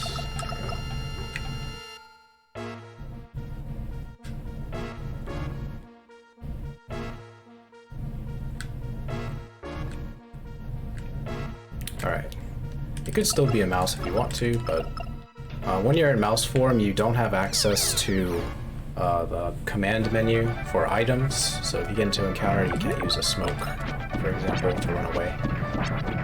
So it's a little scary. Alright, these octopus enemies, they're okay to fight. They give good experience if they're in a big group, but usually they're just singular, like this. If they get initiative, it's really unfortunate, because they're very slow, and they usually hit you, knock you out, and you have to run away, heal up your robot. It just takes a while. Alright, oh nice. Alright, got some hackers here. He saw me. He saw me. Ooh, look at the dodges. Nice. Alright, gonna lure these fish up here. And then this fish down here is going to go up next to us when our fanfare ends. And when he moves away from us, I'll close the text box and avoid getting an encounter that way. Okay, I'll fight him. It's fine.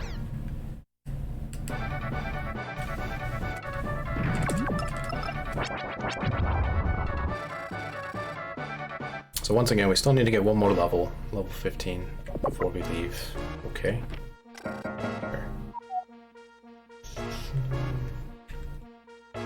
Right, And one of the things about Robotrek is if you're in a narrow spit of land and an enemy is on there as well, and they drop a capsule, like what happened before, you cannot progress forward until the capsule disappears.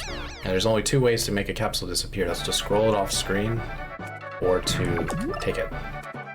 So it could be just time loss you can't control whenever a capsule is dropped on a narrow area. Oh, like here, bomb 3, great. I don't need that. So those enemies, those crab house enemies, they give a lot of experience. They are the metal slimes of Robotrek. The problem is we can't really hit them reliably. So if you wanted to grind to get a whole huge amount of levels, you could. Some older routes did that, and it was pretty entertaining to, you know, be able to defeat them and get the levels really quickly. The exciting stuff. But this route doesn't take advantage of that.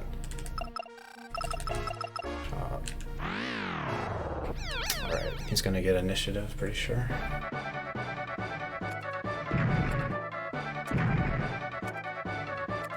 Thankfully, did not get 2 turns. Sometimes they do.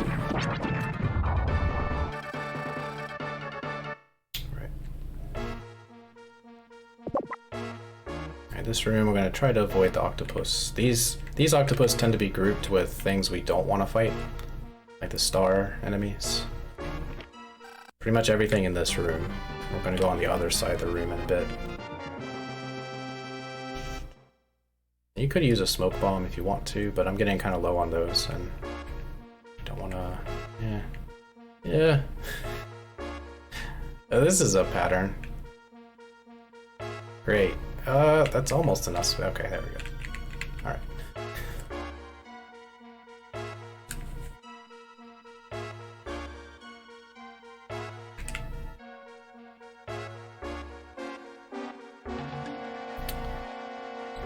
No, go the other way. Keep going.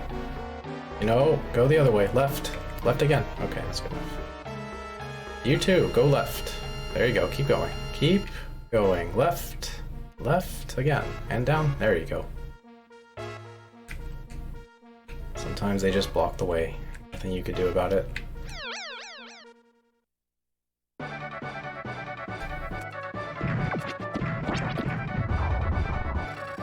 Alright, we're almost through the sewers, so we want to get level 15 soon. As soon as possible.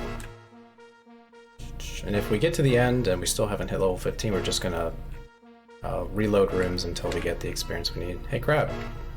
Crab! Okay. So once again, we can't really hit these shell enemies, so we just let them run. They usually run after 2 turns.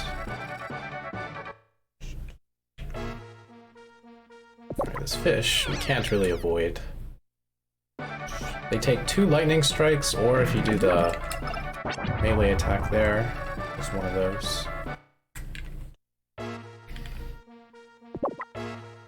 Okay, got our key. 2 guards, I'm gonna just run into them because I still need level 15. A triple, nice.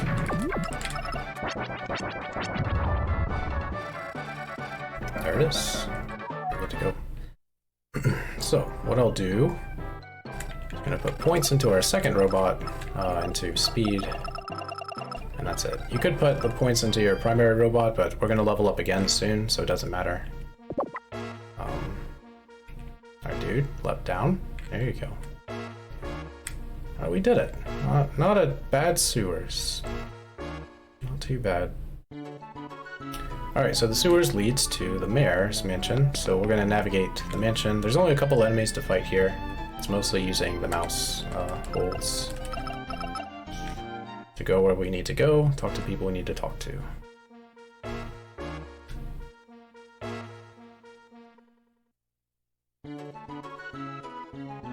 Alright, so if you talk to this guy as a mouse, he does this mice are cute. But you need to talk to him as a human to fight him, so you can progress forward. Now I'm mad.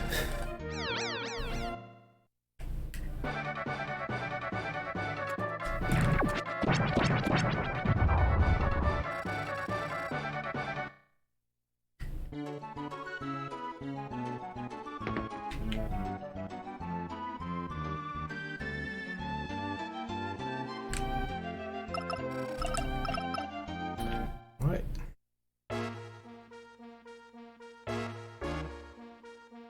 Yo, Mazerick, thanks for the good luck. Alright, so what we learned is that the real mayor is being held here, and that the current mayor who arrested us or called for our arrest is a fake. Turns out Rose, his secretary, is behind everything, so we need to spread the news.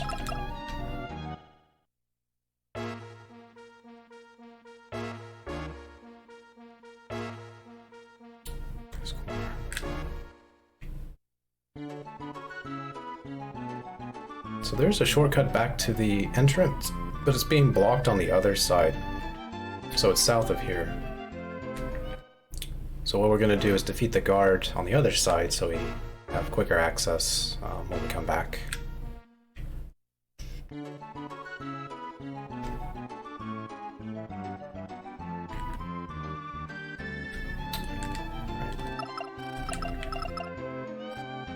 Maybe the other guard, I can't ignore that. I'll punish you. Another triple. At this point, we don't really want a lot of experience anymore, for reasons I'll explain later.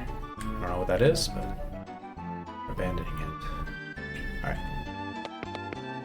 So, in the entry, is Mint. We tell her what's going on with the mayor, and she's like, well, if only we can expose the mayor, what could we possibly do? And this is a bit of a thing. If you played the game casually and talked to the mayor and did a whole bunch of things, you'd probably figure out that the mayor doesn't like dogs. If you did none of that, you'd be very confused at what to do. So what we're going to do is find a friendly dog, and we're going to walk into the office to expose the mayor is fake. But first, we need to do some things. We are going to make shield pack after we recycle hammer 2. I'll get rid of this bomb 3 because I don't need it. Alright. So shield pack is an incredible item in the speedrun. It gives you a whole bunch of guard and evasion, but it takes up your bomb slot, so that's the only bad thing about it. Alright, 5 and 3 for boots 4. Power up our robot. So boots 4 gives us really fast speed in battle and a little bit of guard as well. So what we're going to do is turn our second robot punch. So it's really fast, and then we're going to make his order start. Good to go.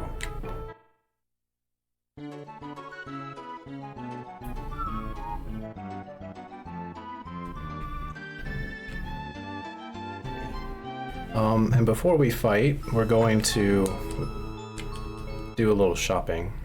Restock our smokes. So this should be your last shopping trip for smoke bombs. I used a lot, so I'm going to buy a lot to compensate.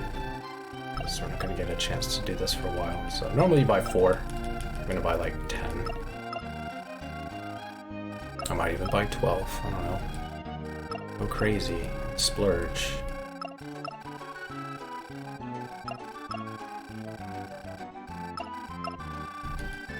Should be 8,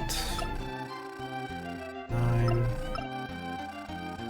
10, 11, one more. I don't know what the marathon's going to throw at us. And then we're going to buy at least 5 repairs. 1, 2. We've been pretty good with repairs, so I don't need more than that, but you could buy an extra one. 5. Alright.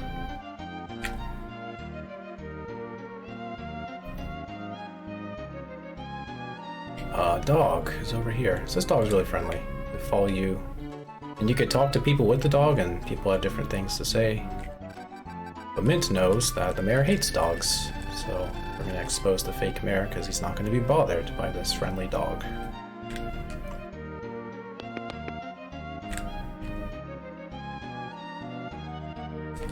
Alright. So Papa Mecha is a kind of a tough fight. We need to get at least 1 critical hit on him to defeat him quickly. We want a back attack critical hit to one-shot him, essentially. A front attack critical hit will do most of his health. He has like 560 HP, and it does like 430 damage. Like that. So critical hits are really strong in this game because they ignore defenses and they ignore resistances. There you go. That's a perfect fight, more or less. One punch, one crit. Really good. Alright. So now you're gonna become super fast, max speed. And you're gonna turn you back into Mr. Tank.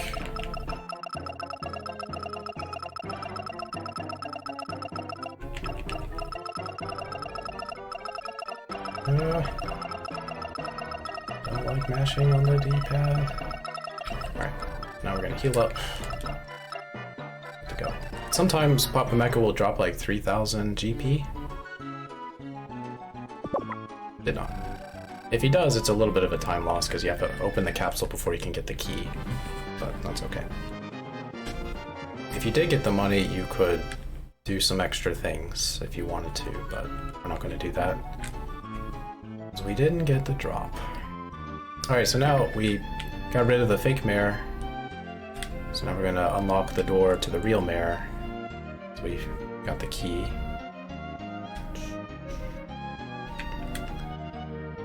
We're still missing the Tetron. So we found all 3 pieces of the Tetron. But they were taken from us when we were arrested. So he says one of the stones is in the fireplace. So that's our reward.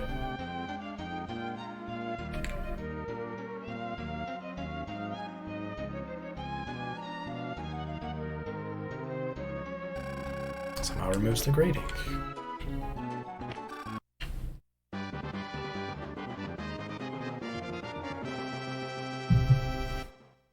Alright, so we got stone 1. Yay!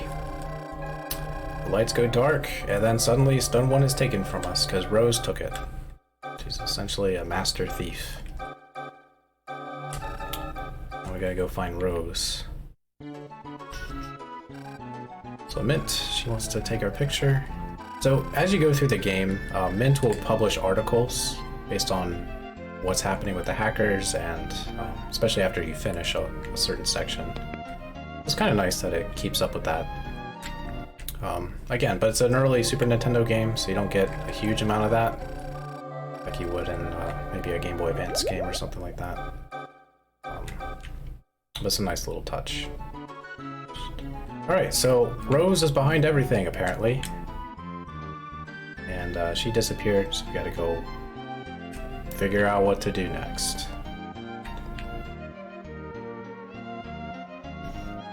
But everything's turned back to normal in Rococo. Minus Rose, so she's gone.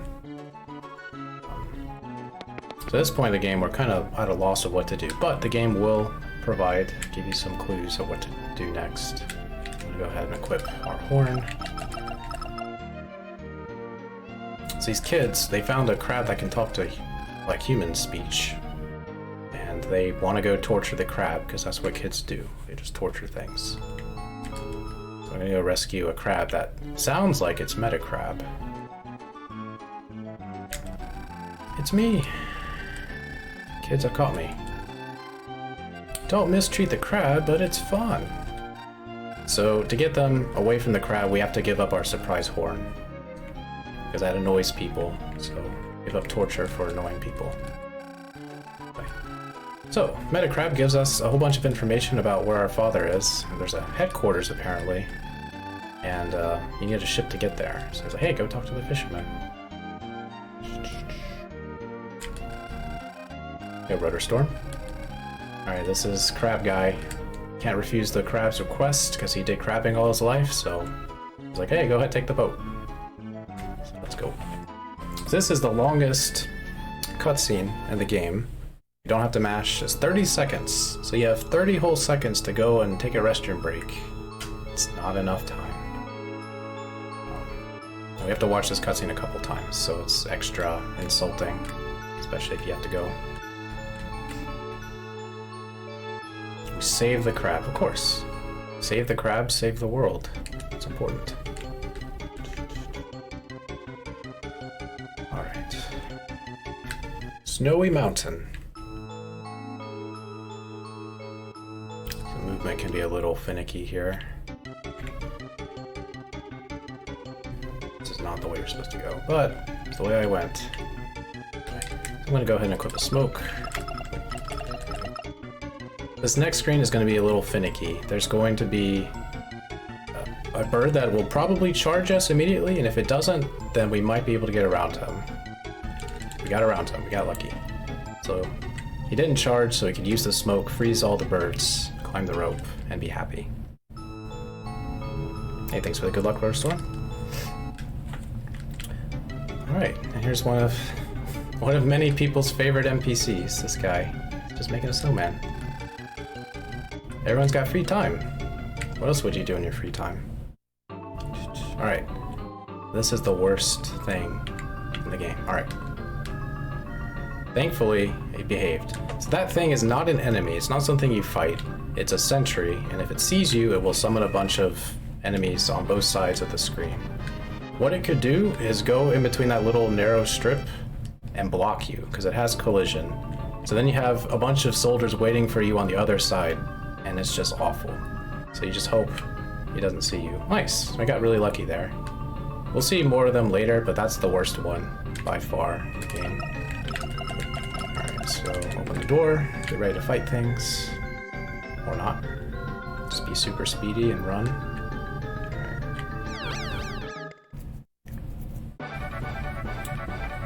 Oh, come on. I didn't do, I can do this. Nope. Nope, let's just run. I didn't switch our stuff around. It's like, yeah, that would be a bad idea if I had Robot 2 fight. Alright, so let's do what I was supposed to do earlier. So then, take boots. You can take boots. I'm gonna keep bomb 1 equipped. I'll fix that later. No one can come here except soldiers. But what about mice? I don't care about mice. Alright, the hackers found Metacrab, and they're going to eat him because he's failed one too many times. So we're going to help out our buddy because he's helped us out.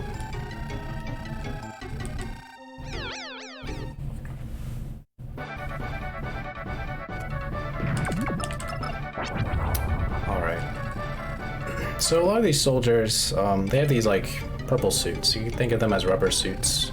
And they kind of resist elemental attacks. The soldiers with a sword, the guy I just fought, you cannot one-shot him with a lightning strike. So you'd have to do 2 lightning strikes to knock him out efficiently. So what I did was, I still have bomb equipped, so I could do the quick skill, where we launch forward and bop him on the head. But if I had the shield pack equipped, I couldn't do that, because you need the bomb slot filled with a bomb in order to do that stuff. Alright, so I got a leader's badge. That gives us access. I'm going to move this here. This here. Alright, smoke bombs. Nice.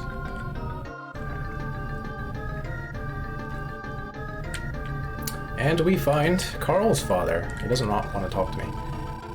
So this guy has been tasked by the hackers to create essentially a Jimmy Neutron rocket ship. He calls it a blimp. But it's going to be our fast travel item. Spoilers. But he's worried about Carl and his wife, so he's like, I want you to deliver a letter to Carl and say, hey, I've been kidnapped, you're the man of the house now, good luck. So we're like, okay. So we gotta go back to Rococo, deliver the letter. So, more smoke.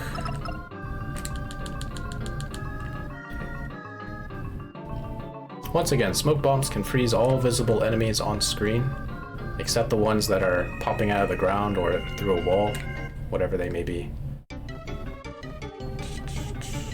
It's very helpful to get around. Alright, what are you gonna do, soldier? He sees me immediately, that's fine. This guy, oh, really nice. At this point in the game, again, we don't want to fight too many things. We're going to fight a boss coming up soon, and that boss should get us to level 17.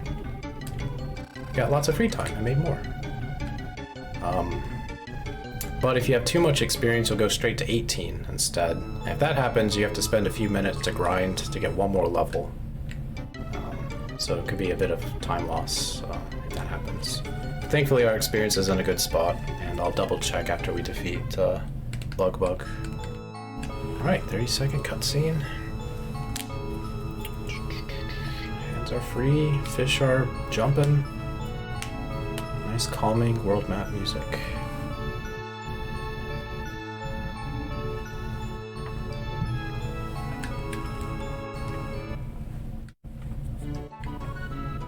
I gotta be careful, don't just hold left, because you might go straight to the South Isle instead. You take the other ship, and waste more time. Right. So if I needed some more smoke bombs or repairs, I could buy them now, but we're good. Good for a while. Got the letter. Talk to Carl. A letter from my father? Show it to me. Kidnapped or not, he just disappeared. He's not happy, Carl. But he is grateful. He's just a little lad. Didn't have any paper, so please give it to him. If you talk to him again, he's like, he calls us kind. I'll go ahead and do that. Came back just to give me a letter? People like you are very kind. Alright, gonna go ahead and equip another smoke.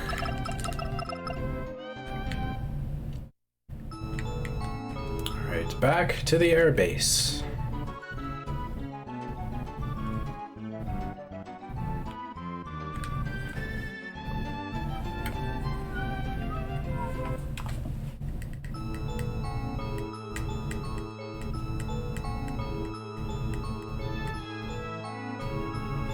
This is the last time we have to watch the cutscene.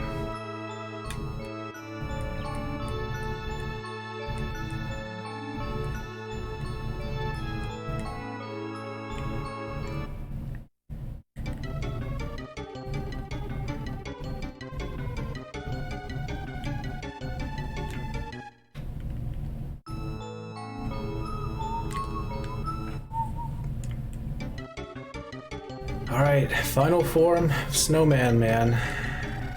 Made 4. Should be commended. Given a new rank. Alright, cool. Nice. Wow. Usually we hit the guy in the corner, in the upper left corner. He normally spots you from a distance, and it's very hard to avoid him because you don't have a lot of space. So it's lucky we dodged him twice, 'cause that normally doesn't happen. Smoke bomb. I don't like that. Oh, close. Alright, we got the litho, which is like a purple cake. I don't know what it's supposed to be, but what it ends up being is a bunch of blueprints that helps Carl's father finish his design. Plans to an engine. So he immediately finishes the blimp, and he's so grateful to us. He's like, here you go. I don't care that I was supposed to build this for hackers. You take it. So now we have fast travel. And we're going to use it exactly once. If I were doing all quests and all capsules, we would use the blimp more, but don't have to.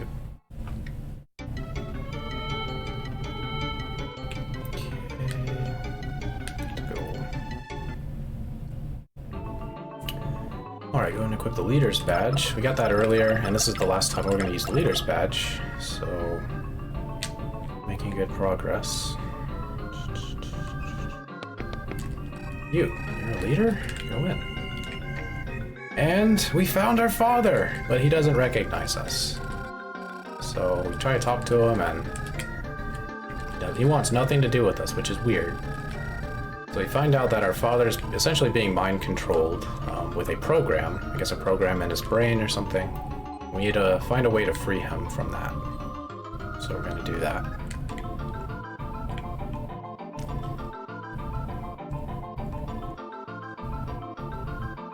Very nice. Very nice. Alright, this guy's the trickiest guy to dodge. Yeah. He's one of the few enemies that when you try to go next to you, he will lunge at you and usually catch you. But you're lucky there. How long is the estimate for all quests and capsules? It's about 30 minutes longer. My time in it, which there's no leaderboard for it. I think I have like a 3:55 or something.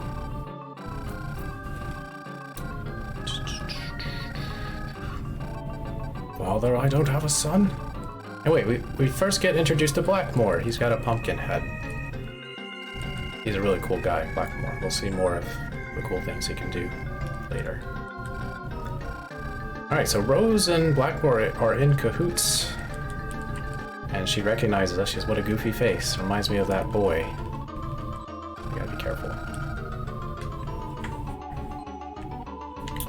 Alright. If I had money, I could also read a book that lets us learn how to make Shield 3. But I didn't get the money for it, so I don't care. I don't care about it. Alright, we're done with mouse form. Let us brave the dangers of the base. What's up, dude? Hey. Okay, did not lunge. That's good. He got me, though. He's probably gonna kill us. We're gonna get to a point soon where enemies really can't hurt us anymore, but we are not at that point yet. I'll go ahead and attack. I thought about running, but we're fine on experience.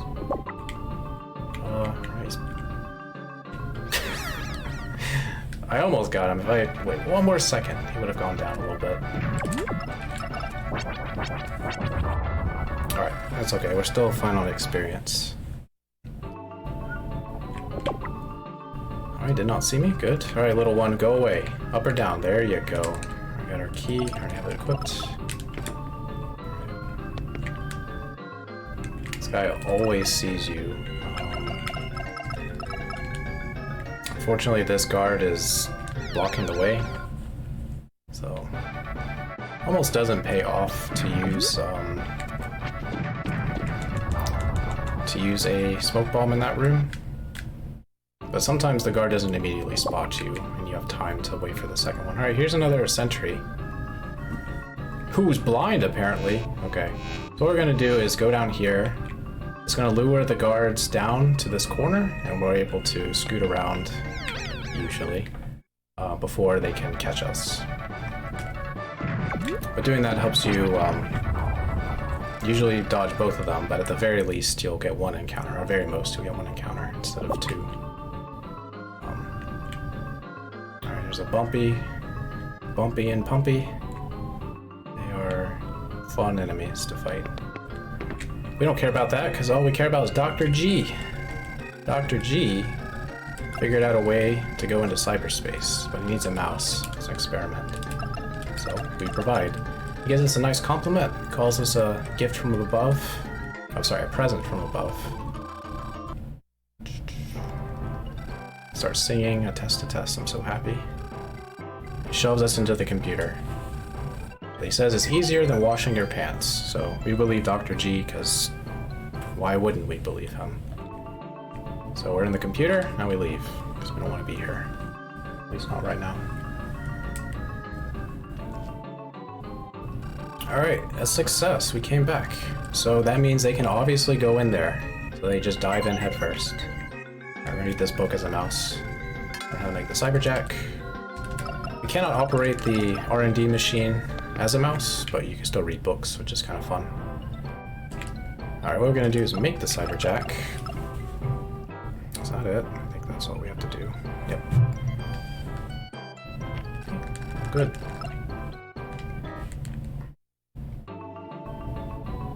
I want to go ahead and do this, because I didn't do it earlier. Alright, there we go.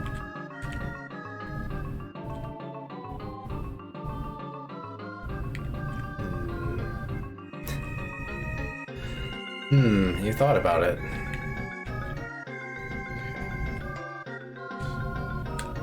Does he have issues? I hope not. Back in the day, washer machines didn't exist, so I imagine pants were difficult to wash.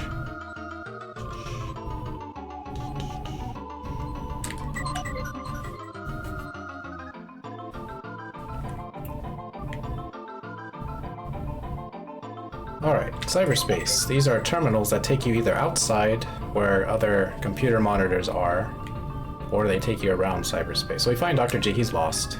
He's blaming his assistant for being lost. So we offer assistance to guide them out of here, and in exchange we want information. So we take about 15 steps, and we're out of here. We could have just taken a few more steps and they would have been fine, but Dr. G had to make a point to his assistant.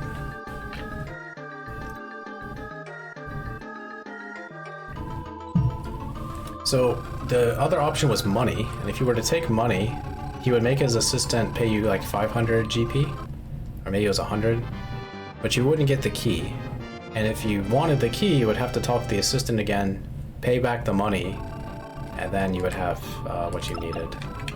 So it's kind of amusing, but also kind of annoying if you do pick money as a reward. And this guy is tricky. He's tricky. Trying to get me. Nice, nice. Alright.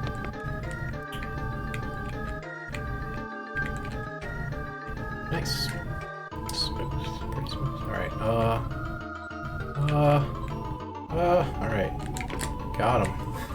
Alright, so now we're gonna prepare for our boss fight. So we need shield pack and punch. Ready to go. After we equip the cyberjack. Okay.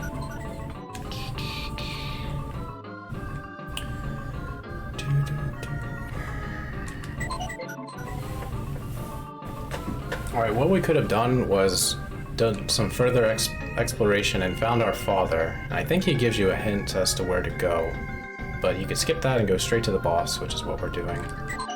And we're gonna fight Bug. So Bug is the reason why our father doesn't remember us, because there's a program that he's executing. So we defeat the bug, defeat the program, save our father. So how do we defeat things? We punch them, of course. So Bug has about 700 HP, and if we get one punch, one crit, we'll win the fight. So we're hoping for a critical hit, like right now. Like right now. A Bug has a small chance of hitting us. I hope it doesn't hit us, but if it does hit us, it's a one-shot. So far away.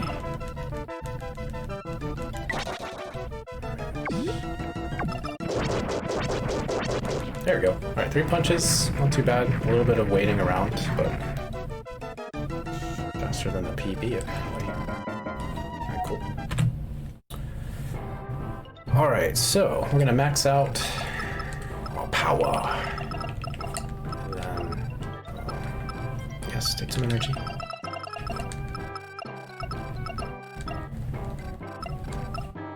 I guess I didn't have to heal that because, once again, we're gonna level up soon. We've been trying to control our experience to wait until we have an item to craft, and then after we obtain that item, then we want to level up and then be happy. But currently we are level 17, and I'll check my experience to see how many things I could fight along the way if I have to. Usually I have like anywhere from 5 to 10 experience you could obtain before you level up again.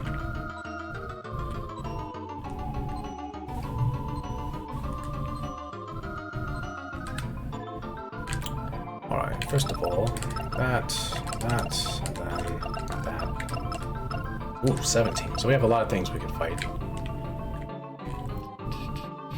There are enemies that are worth a lot more experience than these guys. So I might fight 1 or 2 of them. These guys give okay experience, so I don't mind fighting them every now and then. Especially when you get a triple.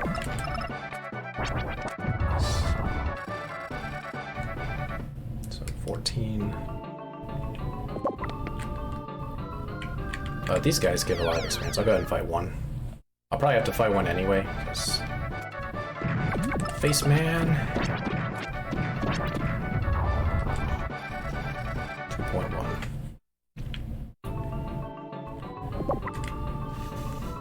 Alright, this is my favorite NPC, Carpe Diem Hacker. So he's guarding the room to our father. We tell him our story about how he forgot about us, and he gets emotional. I'm somebody's child too, he says. So he opens the door, says Carpe Diem, becomes a productive member of society, and quits the hacker force. So, changing lives in Robotrek, one hacker at a time. Alright, so we learned that our father was kidnapped because they wanted him to make a very special laser. Not a world-ending laser, but a laser that will interact with the Tetron. We'll see the effect of that later. Just the whole reason he was kidnapped. Alright, I'm gonna face left. If I don't, I'm gonna get an encounter. I'm gonna get a bunch of money, and after this we don't need money anymore in this run. 5,000 GP. Go ahead and equip our goggles, because some invisible enemies coming up.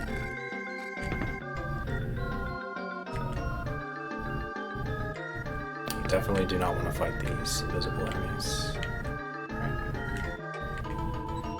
I'll just keep them on because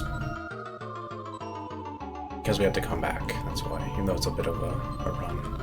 So if you notice, this room has some water. We're going to lower the water level so we can progress. There was a previous room far away that also had water, and that's the way to progress through the level. If you were to follow this water level, it would lead to a capsule that gives us a bunch of money, I think. But we don't need to get that. Alright, once we activate the lever for the water, enemies will start popping up. A couple of them we cannot avoid. Or we shouldn't avoid because it takes too long to draw them out and run around them. But since we got Scrap 9, which is the little capsule I picked up, we can level up whenever. We're going to use that. I'll go ahead and fight him. We're going to use that level up opportunity to craft Shield 5. I'll explain what Shield 5 does while I'm crafting it. There's not a whole lot of explanation to it. Focus more on movement. Alright, so this is one of the guys that can't really avoid. He's just stuck in this 2-tile gap. And we need at least 3 tiles to run past an enemy. So 2 is not enough. Trying to lure this guy. Hey, buddy. Hey. This guy.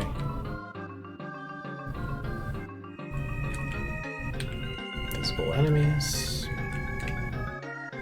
Okay,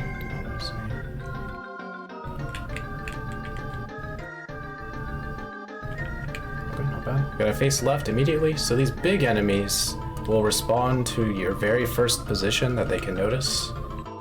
So if you're just standing there, they'll charge up the center. If you're on the left or the right, they'll move left or right, and then you can run around them. So you can manipulate the bigger enemies in that way. It works for most of the enemies. I don't think it works on the octopus enemies, for example, but whatever. Alright, now this group of 3 pumpies, or bumpies, whatever they're called, there's another one this is Pumpy. So Bumpy is in the final level, I think. So there's 3 of them, and dodging all 3 is very difficult because normally the first guy sees you from a distance. Oh boy. Got him. Alright. And there's 2 more required fights. This guy. I should be getting close to our level.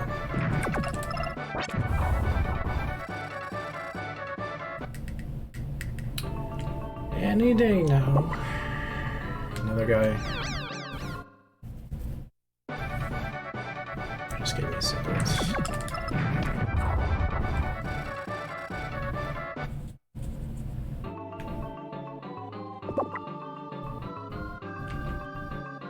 Alright, here's another sentry.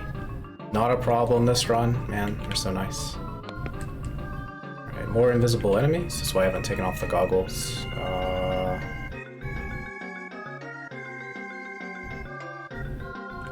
Okay.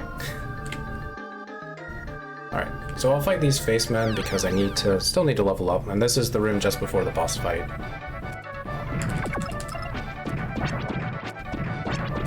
So it should be really close. There we go, level 18. Hey, thanks for the good luck, Korea Games. Alright, so what we're going to do is combine 2 scrap 9s to make Shield 5. Shield 5 is the best shield in the game for stats, because you think 32 guard and 32 evasion, and the evasion's important. But it has no other special property. Put some into charge, and then a little bit into health. So most shields, besides Shield 5, have some sort of unique property that can be useful depending on what you're fighting. So Shield 1 prevents knockback, Shield 2 is poison immunity, Shield 3 means you can't be confused. Shield 4 is elemental damage is reduced to 1 or 2. So, a lot of useful items. Alright, so we found Blackmore. We're gonna see Blackmore's final form. And hopefully we don't have trouble in this fight. Ideally, you survive without issue. Worst comes to worst, you usually die up to, I think, 5 times? They die. Our robot gets destroyed 5 times. And that's pretty excessive if that happens, but... okay. It's unfortunate. I should've just waited for the capsule. Alright, this is his slowest attack. We hope to not see that ever again. It's also kind of dangerous, because it could hit us. Alright, back attack. I think Blackmore has 1300 HP. A front attack crit does like 600 damage, back attack does like 800 something. 900.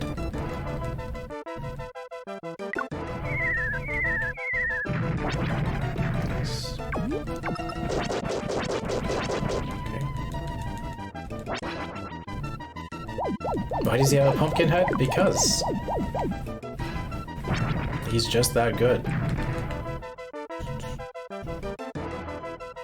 Ah, got me.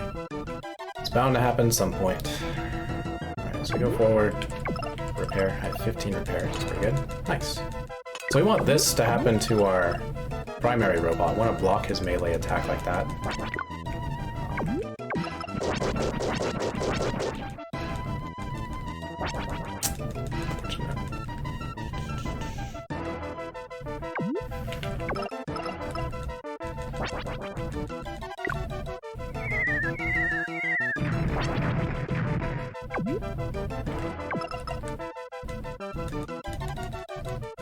There we go. Alright.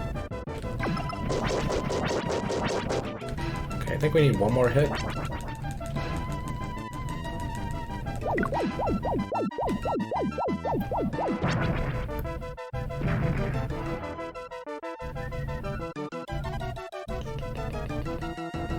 Nice. Should do it. Oh! Wait.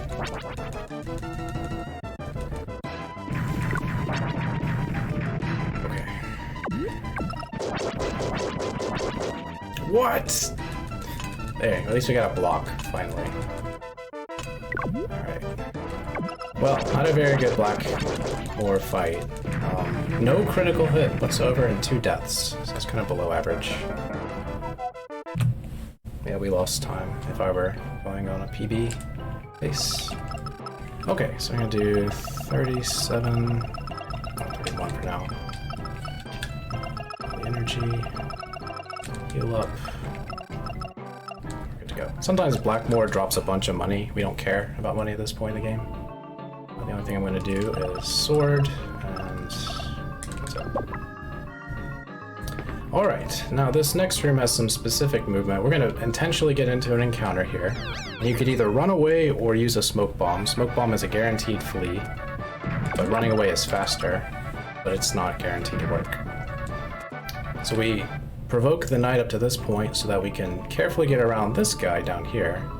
You don't have enough space, he will catch you, and that's not good. So then we provoke these guys up here. Invisible enemies here. Hey, go away from the door, away from the door. Okay. And then manipulate the big guys over here. And once again, we're going to run away intentionally. And because we're starting in the next room on the left side, the knights are going to move left, so we can shift around to the right, like that. We're going to do the same thing in this room, except I didn't do it. I I think this is a mistake. I don't think I can run around. I'll try. I didn't hold left when I entered the room. I think it can run. Alright, cool. So he goes left, right. Alright. Not a fantastic movement, but did what we needed to do. And all we really need is 3? No. 5? I think 5 smokes. So we have like 8. So 5 smokes for the rest of the game. So we're doing pretty well.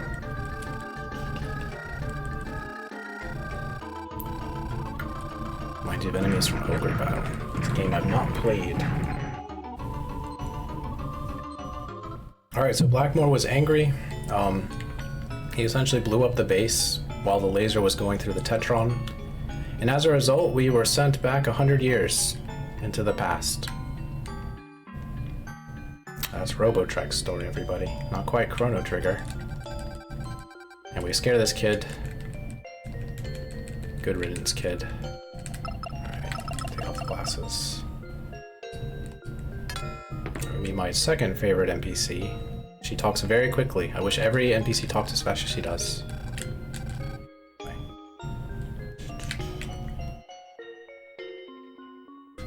ahead and equip our smoke.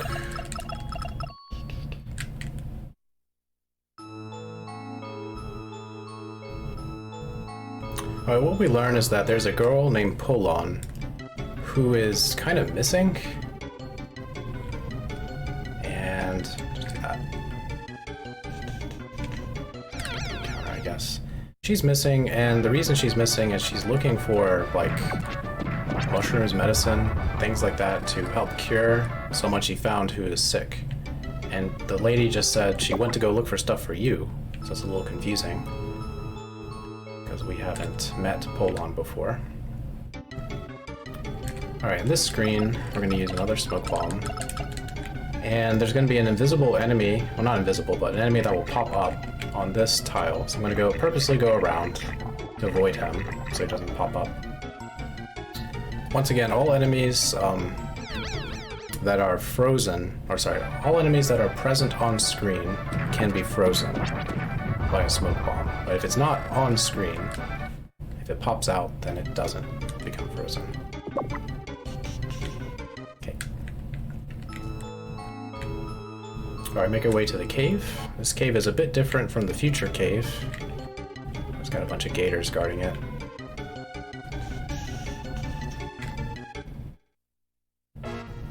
Alright, there's Polon. So what we learn is that there's something called a theft ring. And a bunch of individuals have joined this theft ring and they're causing trouble. And the individuals are called big fans. They look like clowns and they carry flowers. They're big fans of somebody. They could also block one of our lightning strike attacks. They can even block 2 of them. But the accumulated damage allows us to knock them out with 2 strikes no matter what, even if they block. So, if you just hit them one time, they could block and it won't. I think it does almost no damage if they block it. It's been a while since I've seen that.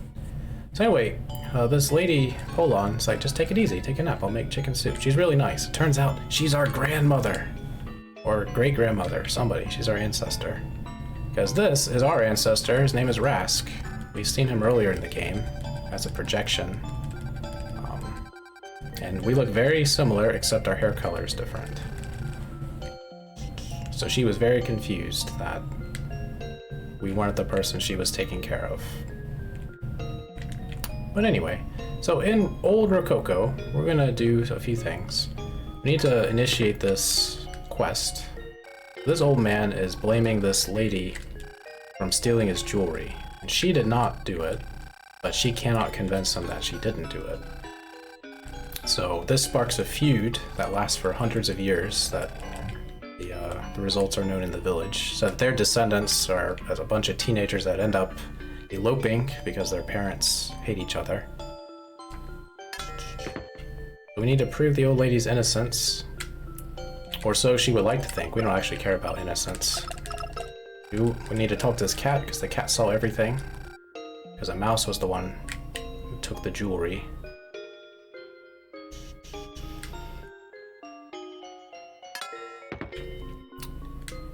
If you look over here, there's a mouse hole that will appear.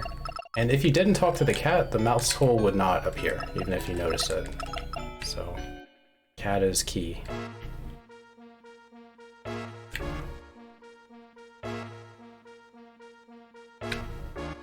Alright, so there are a lot of goodies here. There's money, there's scrap 9, scrap 3.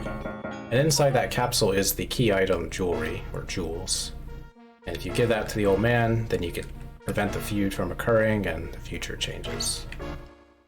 But we don't care about that. We just care about the goods. We're gonna go shopping. Not quite. We're gonna meet somebody. Let's do this. So there's another girl. She also recognizes us and calls us Rask. Her name is Cookie. We'll figure out why her name's Cookie in a little bit, kind of. But she tells us, hey, we're looking for you. Go to the spaceship in the forest. So we're like, okay. We'll see where this goes. Alright, if we're lucky, I don't need to use a smoke bomb. This upcoming screen. There's a bunch of birds. If they spot us, we'll have to fight them. Whoop! Or if we get lucky with movement. Nice. Go ahead and use a smoke here. Spiders.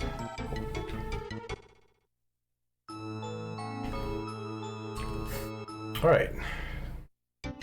We're going to equip goggles. See invisible things, like this giant spaceship which is invisible. So Count, Prinky, and Igor are looking for a place to build their mansion. But they feel like something's wrong. There's something here that they can't see. So, they decide to build otherwise. So anyway, Cookie is talking to Napoleon, someone we know, robot we recognize, and a person named Gatto. So these beings, along with Rask, are people from a planet called Choco, and everyone from Choco is named after something sweet. Though I don't know what Rask is supposed to be, I still haven't looked it up. It might be a reference to rusk, which is supposed to be bread, but whatever. Anyway, so they're looking for Rask, and the robot Napoleon does not trust us, does not like us. So he's like, I'll be watching you. If you don't go straight to Rask, you'll regret it. So immediately we go straight to R&D instead. We don't care about Napoleon's warning. We're gonna craft Boots 5. Boots 5 are the best boots when it comes to defense and evasion. The trade-off is it's very slow. So I think I'm good. So what we're gonna do is equip Boots 5, and then you get Boots 4. Go ahead and equip our drill.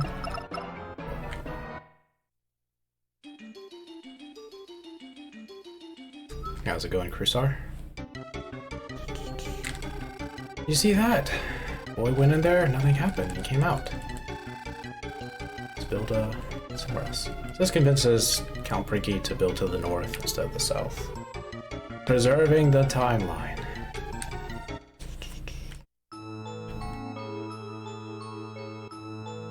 Alright, we'll listen to Napoleon just this once. Go see Rask.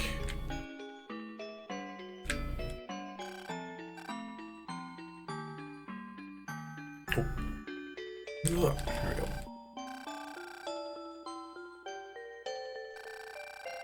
So Polon and her father are rightly startled that there's a robot standing there. They don't know what a robot is. To them, it's something terrifying. But Polon's got a good head on her shoulders, so she's just startled. Not really scared. Alright, Rask wakes up, gives some information. Talks about his ship landed in the cave, and he left blueprints, things like that, the Tetron, well, just a bunch of information that we're not piecing together. But what he did say was Napoleon's going to go to Gatto, and Rask is like, no, don't go to Gatto. We're going to find out why cake is so bad for Napoleon. Alright, so we need to go see Cookie one more time. So if you were to play this game casually, this part right here is probably going to mess you up. You can go forward to the next level, but if you do, without talking to Cookie, it'll be blocked off and you won't be able to progress. So you need to talk to her to open up a path. So I know I spent a long time casually not knowing what to do. You go around. I mean, in an RPG, that's typically what you do. If you get lost, you just start talking to NPCs and eventually they set you on the right path. But there's no real indicator you need to talk to her, and that's the confusing thing. Alright, back to the cave we go. Okay. Fight the gators. Triple gator. Nice. Alright, we really don't need to fight things anymore. We'll get a couple more levels based on the boss fights, but I mean, probably one more level before Rose. But extra levels won't really help us that much. Alright, clown, go away. So some of these clowns, they move very slowly, and they will stand in your way. So it's better to just take the encounter than wait for them to move, more often than not. Sometimes the opposite, if you're just a tiny bit patient, they will reward you, but not always. Alright, smoke. Freeze the enemies on the other side. Now, we're going to become a mouse. So a mouse travels very quickly over water. It doesn't look quick, but it's much faster than human can travel. They can also go through these narrow gaps extremely quickly. The downside is that it takes a while for them to go upstairs. So we're going to spend much time in mouse form in this cave, because there's a lot of water we have to traverse.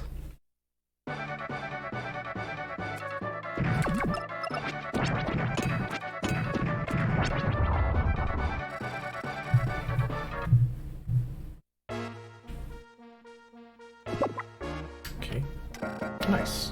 These enemies drop repairs. There's also a bunch of repairs just lying about. Alright, so yeah, if you didn't talk to Cookie, this guy would not appear and open up the secret passage. So, there you go. Yeah, there's a theme in this dungeon of you're going to need a repair. So most of the enemies drop it. There are like I think three capsules that contain repairs scattered about. And if you somehow ran out of repairs, you can always leave, go to the shop, and you can buy them after donating some money. Alright. So Rose was sent back to the past with us, and she doesn't like it. Doesn't like being here. So she's in charge of the theft ring. The reason why all these big fans exist, because they're big fans of Rose. When you see what Rose really is, you'll be a big fan of her too.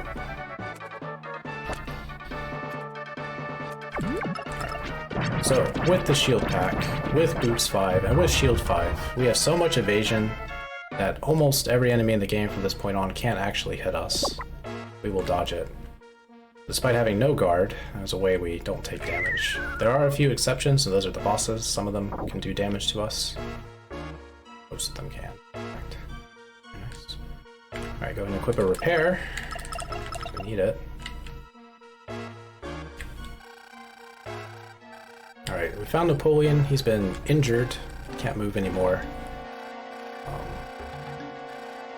So we're going to help him out. Thanks, Glenn.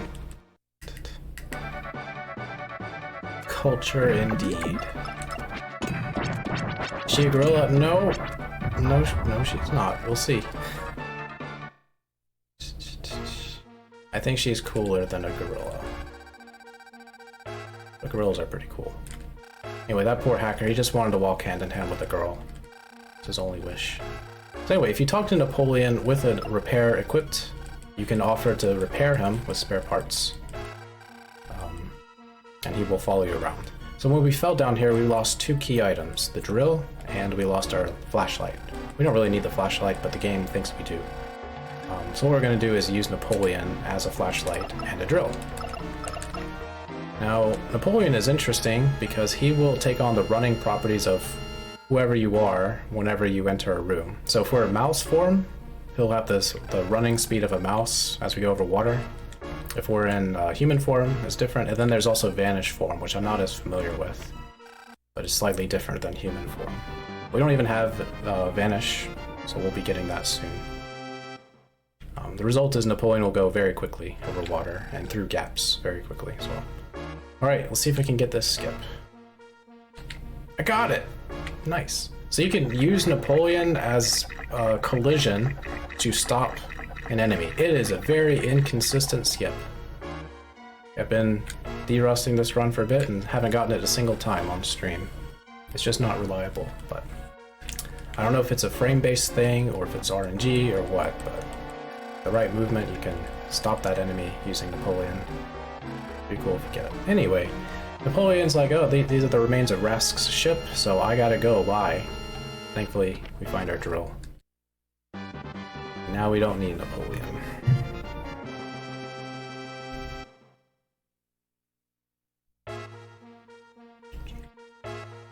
Just one mouse versus the entire world.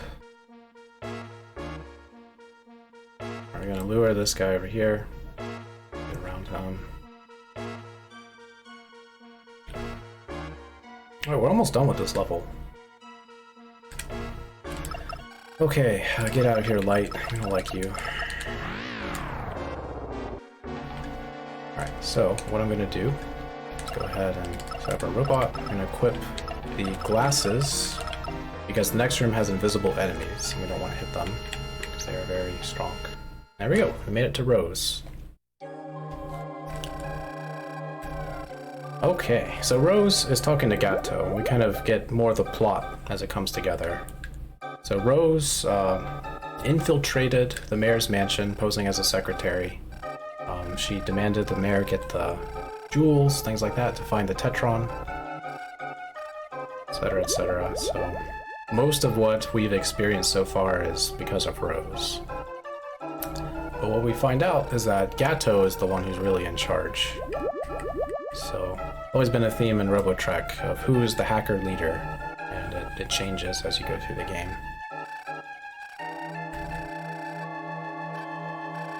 Alright, we're gonna see Rose's final form.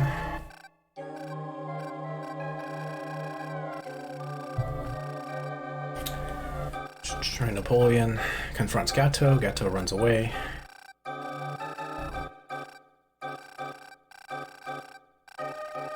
And Gatto takes the Tetron with him.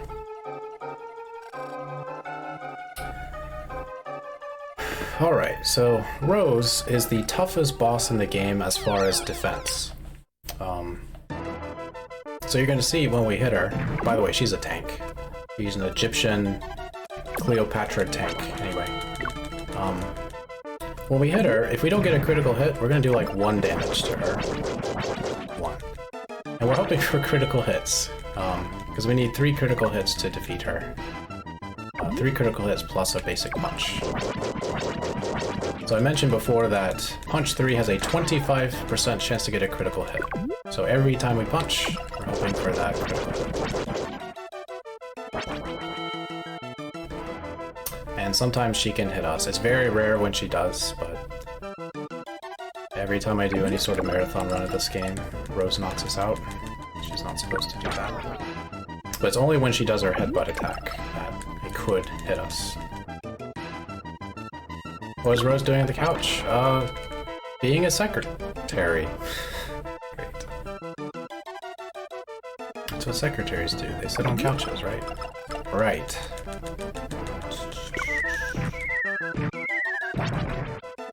Okay, can we please not knock out Super? Super needs to survive, please. There we go. Do that, yeah, do the fire breath attack or whatever it is, because that cannot hurt us. Alright, punch number 3. So we're 0 for 3 on critical hits. See if we could keep to the average. We should be able to finish this fight in about 12 punches. Alright, there's 1 for 4. So, goes from 1 damage to 657. That's how powerful critical hits are in this game. Okay, 1 for 5. Missile attack can't hurt us. 1 for 6.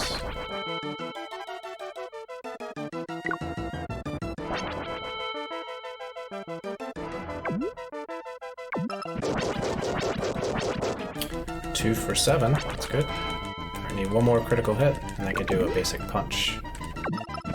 Depending on how much chip damage we've done. Oh, nice! Okay, so I can just do a basic punch, and it's either gonna knock her out or the next one will. So, really good. Good. I got a crit, nice. I don't think I needed it, but anyway, that was a pretty good roast fight. It's not the best I've ever had, but you could be in the roast fight for over 40 punches, by the way, and not get a critical hit. So the fact I finished it in the time that I did was pretty decent.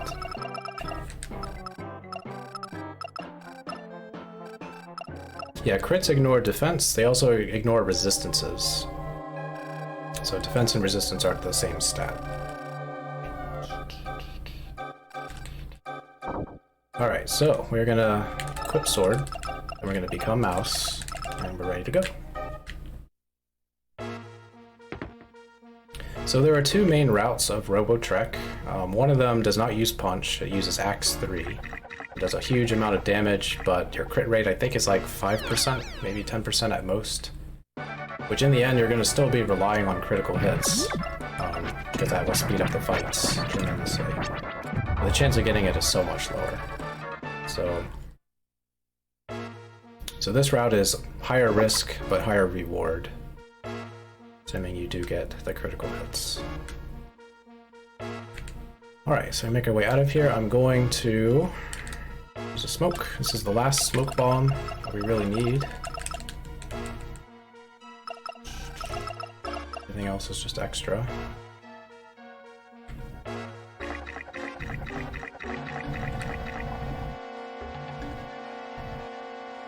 Okay. And ride the current, mouse! Go away, Gator. Okay, Gator was nice.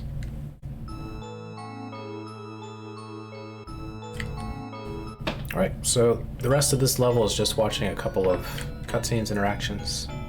Kind of bittersweet. So Cookie is talking to Rask, and she's trying to convince him to come with them, because Cookie might like Rask a little bit. But Rask wants to stay here because he might like Polon a little bit, you know, a little love triangle. So Rask ends up becoming our descendant, sorry, our ancestor. And Cookie we'll see what becomes of her kind of later.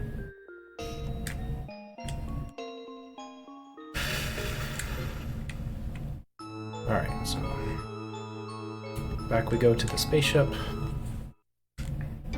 And we need to be in human form when we get into the spaceship, otherwise the cutscene will not play. If you talk to Napoleon, who's very upset right now, he's like, "This is no time for jokes, SNES," when you're in mouse form. So he says you have 10 minutes before we go, and you don't. Like, there's no real timer, so you take all the time you need. We do talk to Gatto, and he's got the Tetron. And we're gonna use the Tetron in a way. I'll use it. With this prism, I'll go and control time and... Wait, something's up. Something's wrong. No way.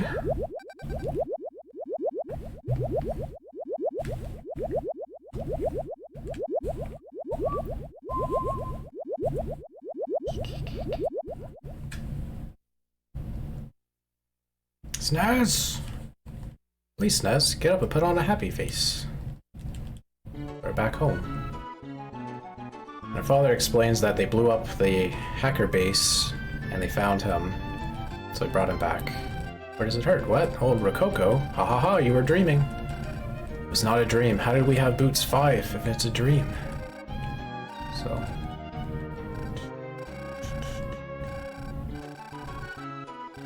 Alright. So what we're going to do is read a book. That's what you do when you wake up. Level 20. So, we now know how to make Vanish. We're going to make 3 of them right now. Vanish is a really cool item, and you only need to be level 20 to get it, which, playing casually, before you reach like halfway into the game, you can probably reach level 20 pretty easy. So Vanish, I'll explain more as we get closer, but essentially allows you to avoid all the rest of the encounters in the game. We only really need 2 of them, but I make a 3rd one for safety. Really want to be safe, you can make 4, but 3 is really all we need. Okay.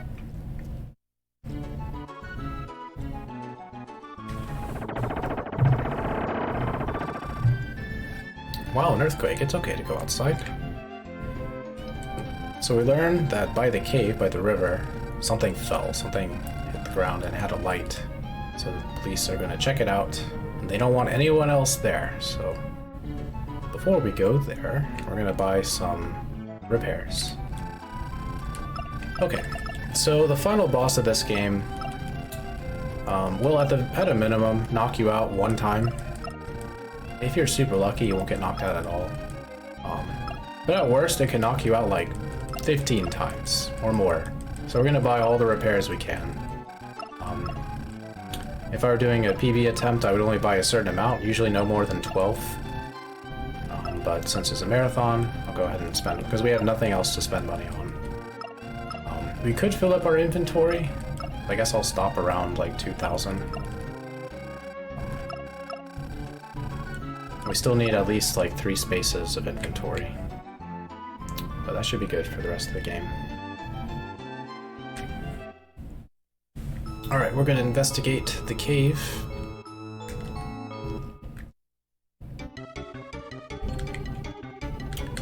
And you can either equip Vanish to get by this police officer or become a mouse. I like becoming a mouse. Because Vanish is a consumable that has a timer. So you don't want to run down the timer too early. Alright. There she is, Princess Tira. So she actually is my favorite NPC. Oh, there's Carpe Diem Hacker. There's the lady who talks really fast in Old Coco. But I think Princess Tira is really funny. And her design reminds me of Princess Zelda from Ocarina of Time. She's got like a little shroud on her hair, or her hair is silver, I don't know. But she's wearing a crown. We'll see it later. So Princess Tira is funny because she talks very slowly, and they even make fun of her. So her valet says, "Princess, I'll tell him. Your explanation would take so long." So he just shuts her up. So she talks very slowly, she moves very slowly, but she is the strongest being in the universe. We'll see why later. Oh, also, since we know what's going on with the hackers, they're asking for our help, so they give us a spaceship. Yeah, here you go. But they are from planet Choco, same as Cookie, Rask, Napoleon, Gateau. So Tira is a descendant of Cookie. We're a descendant of Rask, etc., etc. Love at first sight, I guess. I don't know. No real love in this game. The love was in crafting the game. Alright, we talked to our father because he won't let us go until we talk to him. So he gives us 3 Tetron. We're good to go.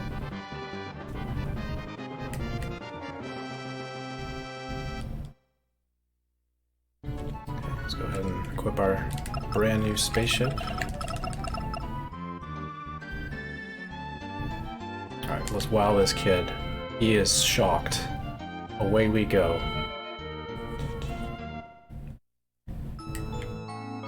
Alright, space, there's a few places you can go in space, and if you wait long enough, you'll eventually see Superman flying around.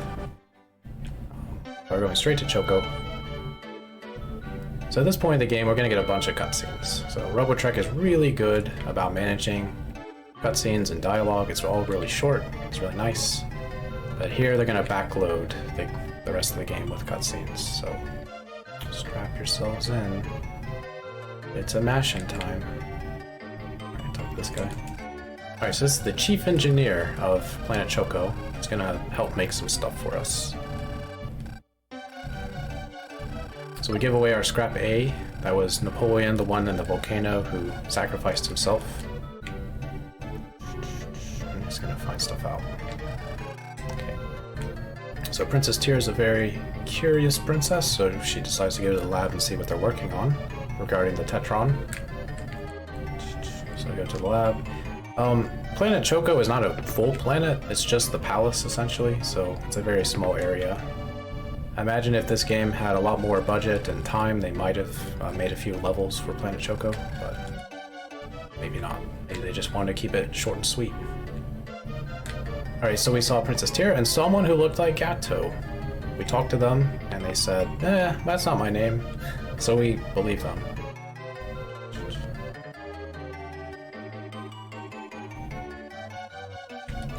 Oh, how embarrassing. When you get old, you can't stand up for long.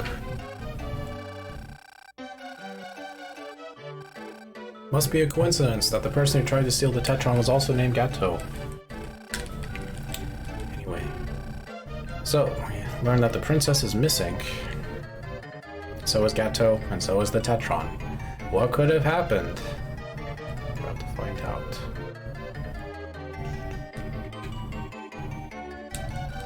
She went walking with Gato, left in the spaceship, and... You're right. This is awful. A telegram from Gato. I'll read it. Hacker Ruler. Gato. It's finally revealed. Gato was behind everything the whole time. So I have to join this meeting, and can't speed it up. So the valet, the chancellor, counselor, whatever. He's like, will anyone volunteer to save the princess? And nobody raises their hand. So he's like, alright, we'll draw straws instead. And it's very slow. Really slow. And no matter what straw you draw, you're going to go save the princess. So the only one who's spared is the engineer.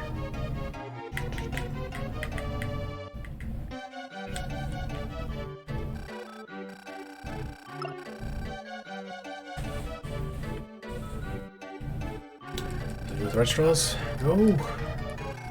Alright, they're all counting on us.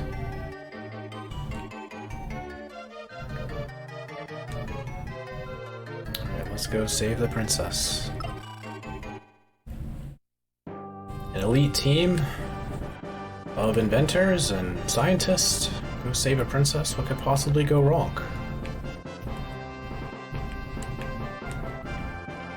Talk to this guy. Wow. Wow, this guy is moving. I've never seen him move that far before. I talk to this guy. This guy gives us a warning. Don't use the bathroom in warp. It's very good advice. The villain-looking villain's the villain. Oh.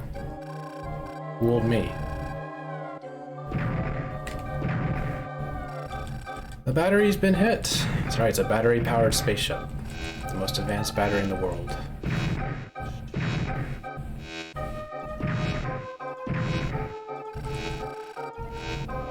No escape, we're done for. And that's the game. Just kidding. There's more. I haven't saved the princess yet. Hey. Hey, wake up. And look who it is. It's Kotetsu. What's he doing here?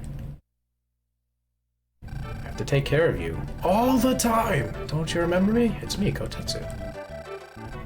So we find out a little bit more about Kotetsu. He saved us, and we're on his spaceship.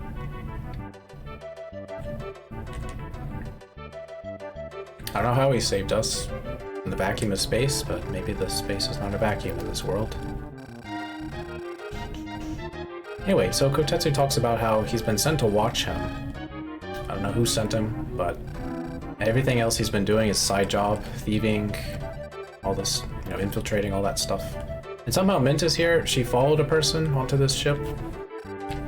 So, I know how to tail people is her explanation for getting on a spaceship. So, Kotetsu doesn't want to help us. And so Mint insults his pride, saying you're a coward, essentially. And so Kotetsu's like, I'm not going to stand for that. So they have good chemistry, because they don't get along.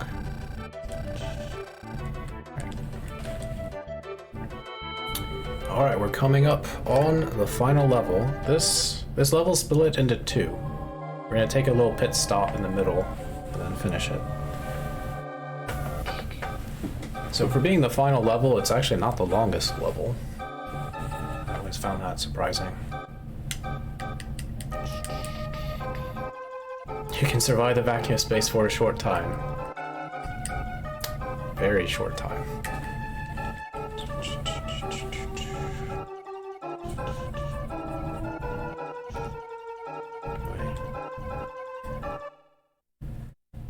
Alright. You arrived at the right location. It's a giant hacker space station. Not at all like the Death Star. Not at all. Right. Don't dawdle. I'll leave you behind.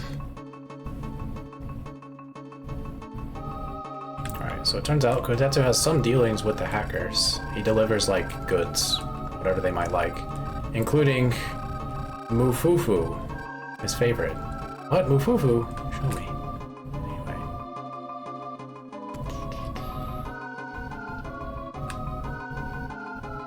Alright, time to be mouse.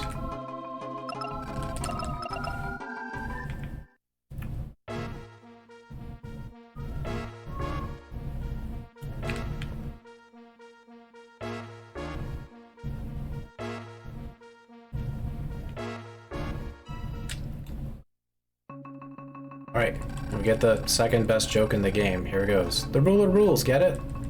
Anyway, they look at him with great judgment.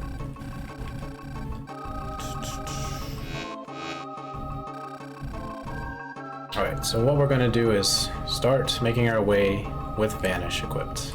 So Vanish, the way it works, is enemies can still see you, they can react to you, but if they touch you, you do not get an encounter. So we're going to use that to our advantage as best we can. And because Vanish is on a timer, we're going to unequip it and re-equip it whenever we need to use it to preserve the timer. So if you preserve it long enough, you only need to use 2 Vanishes in the whole level, but 3 is for safety in case it runs out a little early. Alright, so this is Kotetsu in disguise. He gives us some information. We need 3 passwords to navigate the entire station. He gives us the red password. If we leave the room before Kotetsu, we don't obtain the red password. Really weird.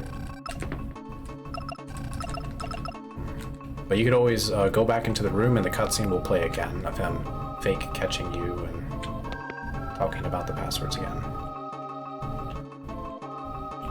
Alright. So this is like the only encounter we're gonna fight in the space station. Now that we have Vanish.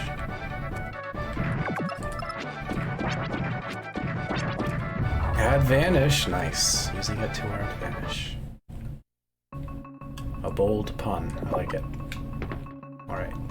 And look, we found the princess. We did it. But it's weird, she talks kind of quickly. She also moves a little faster than normal. Is she really the princess? I'm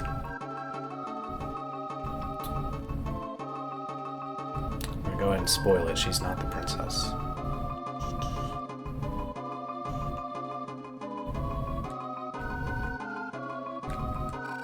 This is the end. Good job.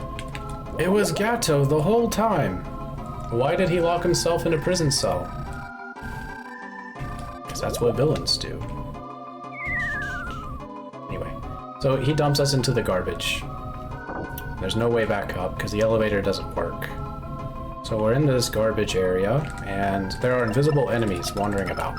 So if you see my shadow suddenly stop in place, that means I hit an invisible enemy. If you equip the goggles, you can see them wandering about. They are ninjas, I think? Ninja enemies are pretty tough to beat.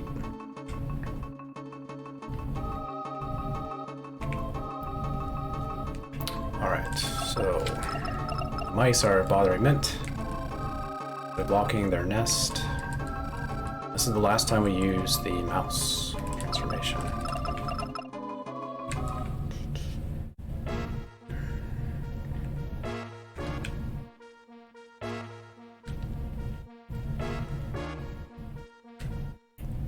Okay, so this button activates the elevator. So that's what Mint was trying to find out, how to get out of here. She almost succeeded, but she couldn't become mouse.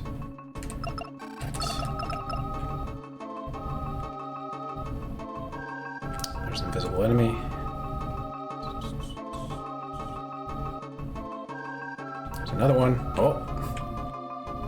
Giving me a rough time. Alright.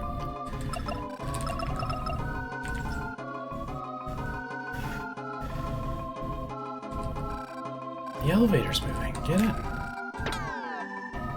Alright, gonna go to floor 3. Floor 4 is pretty much the end of the level. We can't go there yet. Alright. What? Where am I? There I am. Okay.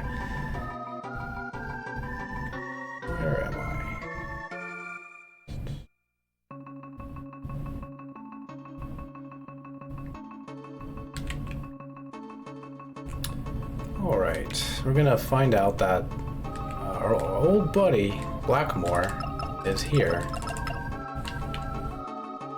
And for his failures, he's been sentenced to become the eternal janitor.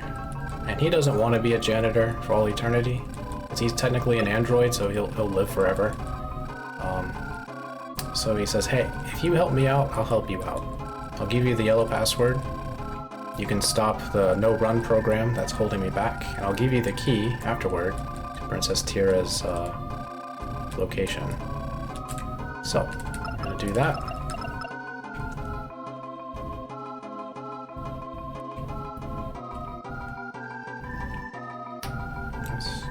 Okay, so let's go ahead and equip Cyberjack. You need punch. You go ahead and equip Shield 4. I think we're ready, so let's go.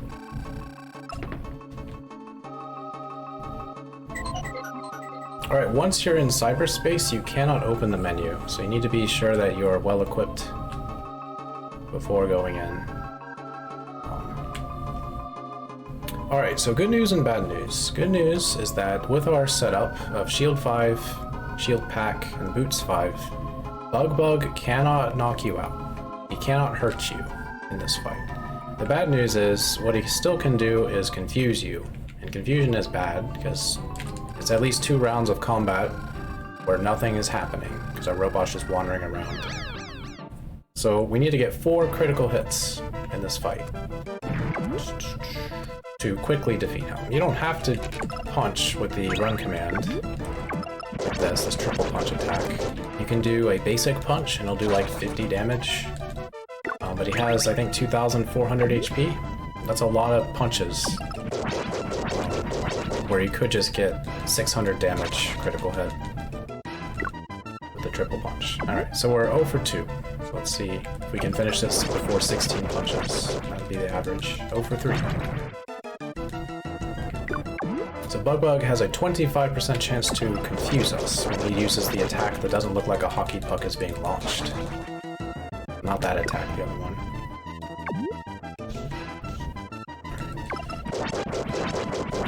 Oh for 5. So there's confusion.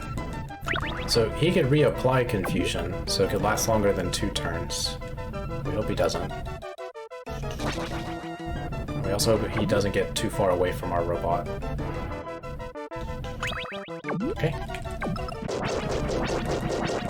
0 for 6. I don't know if we're already 0 for 6 or 0 for 7.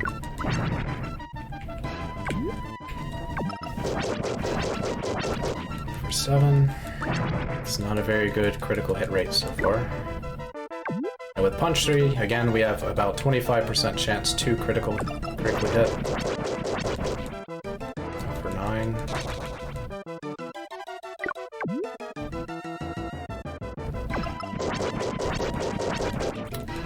10. Bad luck. We could get 4 critical hits in a row, so it's not terrible yet. But once we pass 16 punches, then it starts to become really bad. 0 for 11. No!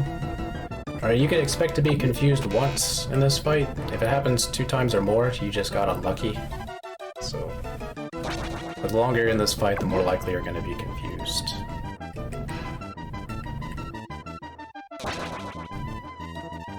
Alright.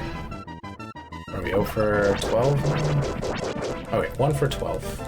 So we got 1. 3 more.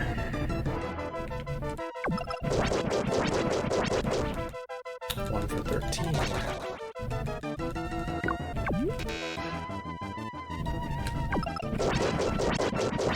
1 for 14.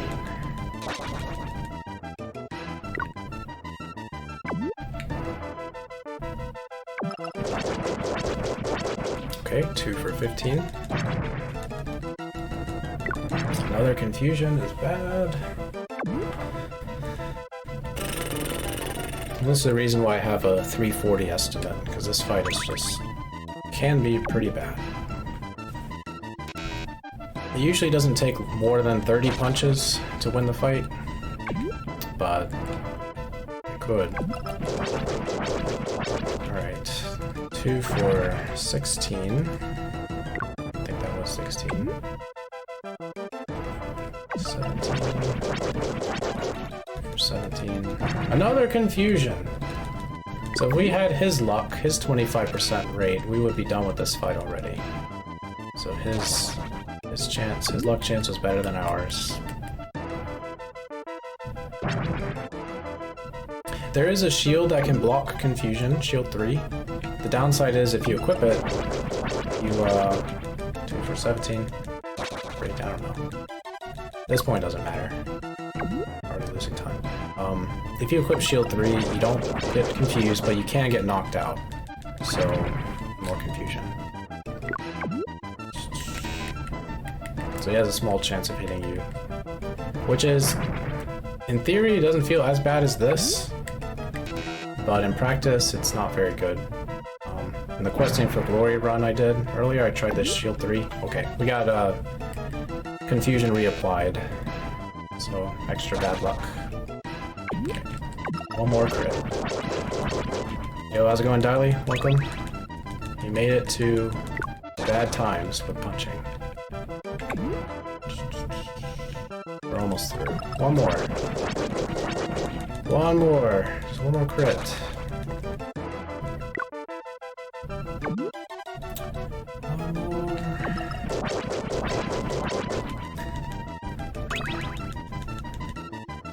No!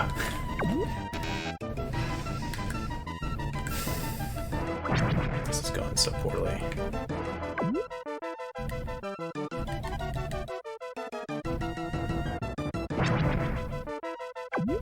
He reapplied confusion.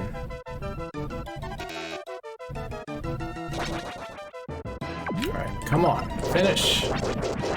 No! One more. I could just do regular punches, do 50 damage at a time or so. It's up in the air if you try to do that for your last critical hit. Whether or not it's better or not. It's usually not better. There we go. Alright, so that was like, what, 26, 27 punches? I think we got hit with confusion like 7 times. Awful fight. Anyway, it's over though. Alright, we don't have to level up anything. Nothing's gonna help us out for the upcoming boss fight.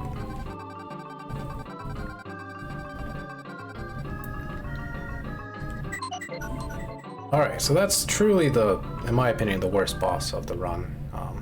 Rose is similar, you know, you still need 3 critical hits on her. But you don't have to deal with the garbage that is confusion. Then coming up, we have a couple more things to deal with that are a little different, but thankfully no confusion.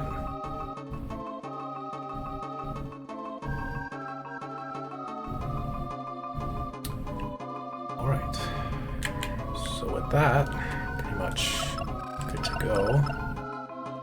We've rescued Blackmore. He doesn't know it yet. We're going to tell him the good news. And I want to unequip Vanish before going into the room and starting the cutscene, because the Vanish timer will keep going while you're in a cutscene, a dialogue cutscene. So it's a great way to get rid of your Vanish if you don't want it anymore, by keeping it on during dialogue. Alright, so he holds his end of the deal, gives us the key to where Princess Tira is.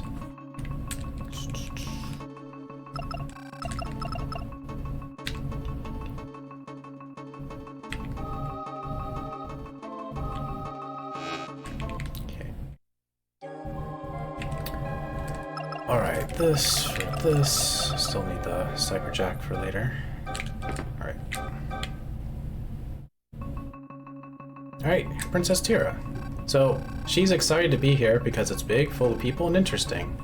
But she doesn't know that she's been kidnapped, and it's not because she's stupid, it's because it's been, like, hidden from her. She's been well taken care of, and this is like a vacation for her. But when she finds out that Gato took advantage of her, she's not happy. So, she's gonna give him the mighty foot. She finds out he's the hacker ruler, and so she kicks him into space. She doesn't like being a hostage. Kick. And when you see what Gato really is, you'll realize how powerful Tira is to kick somebody into space. Anyway.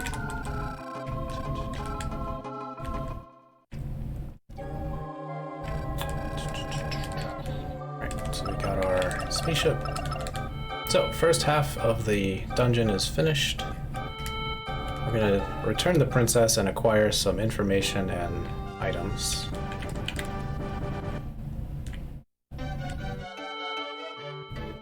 A few more cutscenes.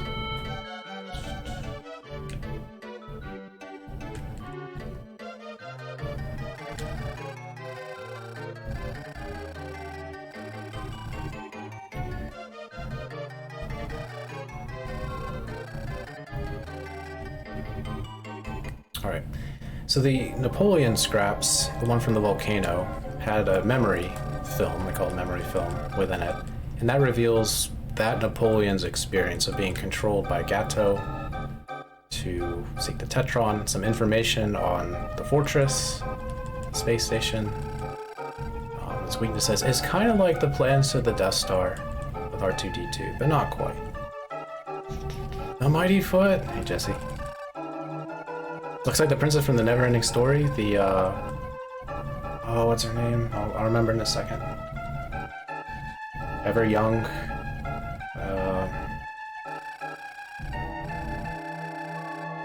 God, that's a good name. I'll think of it later. Gato's a bigger tank? No, not quite. He is a tank in some ways, but not a tank like Rose is a tank.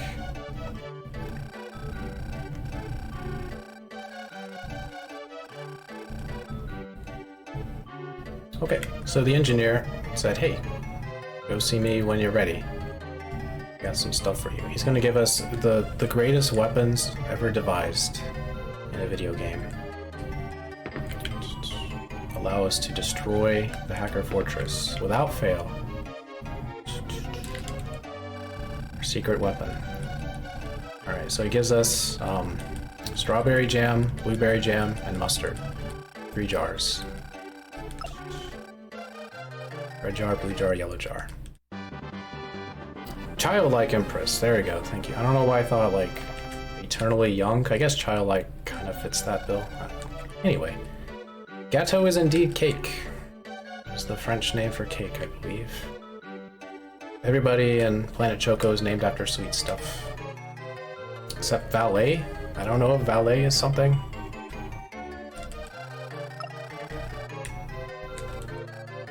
Alright, Princess Tira.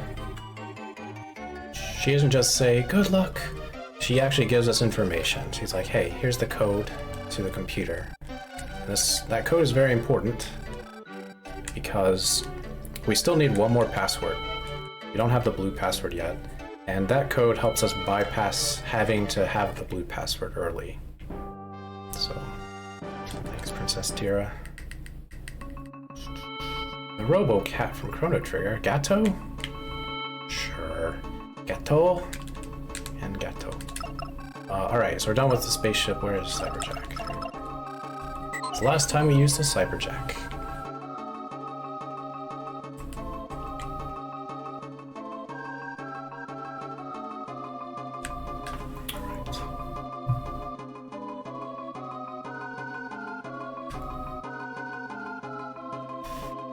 Oh boy!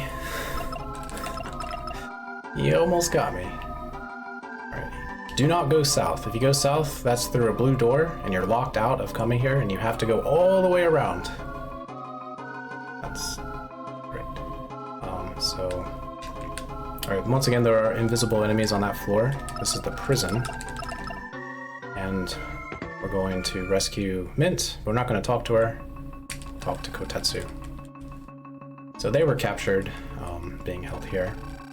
And Blackmore comes to the rescue. So he's going to play the part of villain, say we'll dispose of them. But what he's really doing is leaving. He wants nothing more to do with the hackers, so he's going to become a productive member of society, like the rest of the hackers we've convinced. So they need to escape. They're just going to be in our way. Because we're going to do what we normally do in Robotrek, which is blow up a station. Blow up a fortress. Blow up anything. It's strange. Listen, I've had it with this disgusting job. Thought I'd take over the world, but I failed. Here's the blue password. I'm going. Going where? The wind has no destination. So cool. Anyway. So coming up, no joke, is the most difficult movement in this game. Everything up to this point has been pretty trivial that you could just memorize with movement or react to, but this is very strict. I don't know if I'm going to get it, but I'm going to try my best.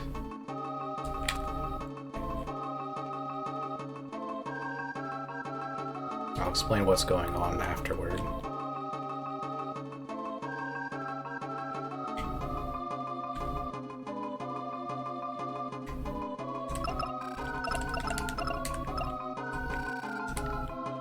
Okay, should be okay.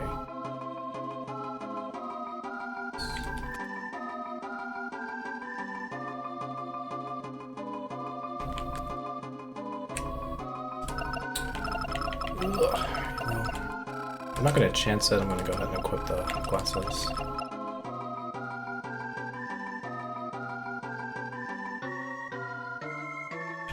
Okay, so what we did there was navigate most of the room without glasses to hit the laser beams. So when the laser beams are hit, it raises a barrier that prevents you from going forward. So there's a manipulation, there's a first part and a second part. I'm not as familiar with the second part, because I don't get it as often. I didn't practice it too much. But you could do the whole room without glasses, it was pretty satisfying. So we got most of it, and pretty good job.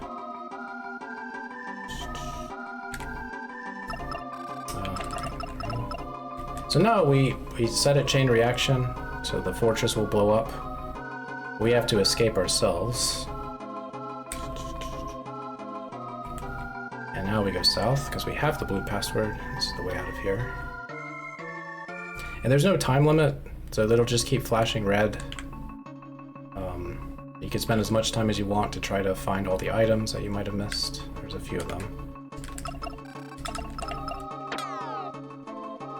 Alright, floor 4. Could have gone here before, but there was a barrier from preventing you from going forward. There's also a bunch of invisible enemies on this floor.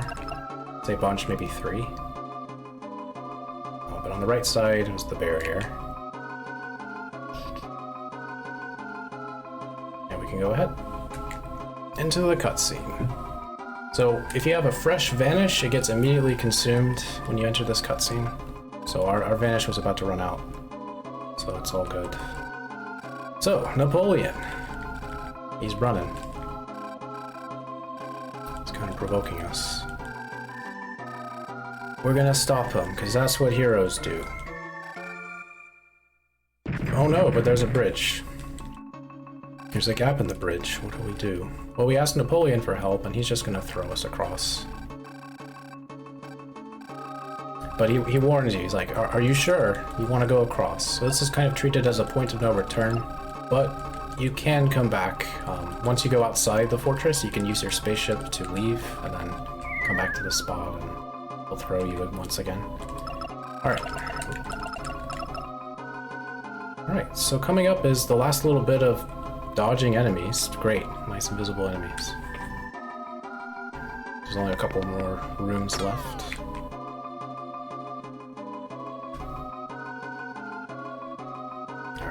And remember, I mentioned the power of Tira, so you're going to see what Gato really looks like here. And then you'll see Gato transformed. Here's Gato.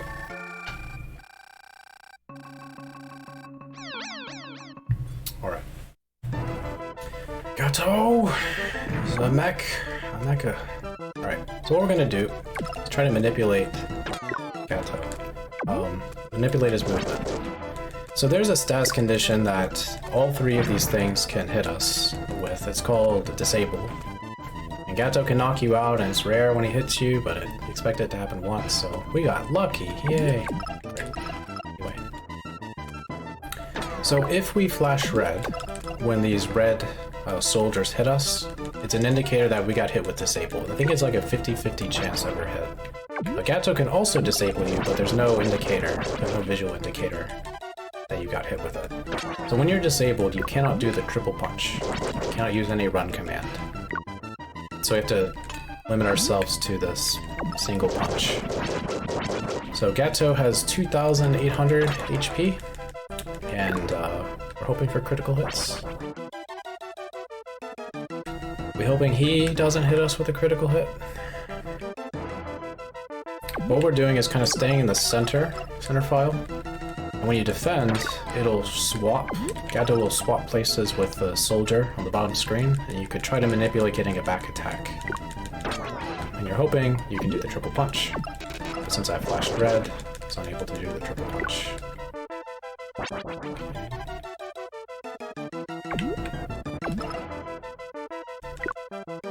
Okay. Come on, back attack critical hit.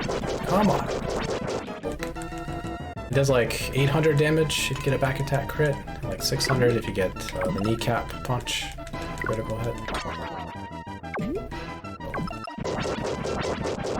There we go. Alright, not bad. That already speeds up the fight significantly. Just getting one of those. And then basic punch critical hit's not bad damage, but could be a lot better.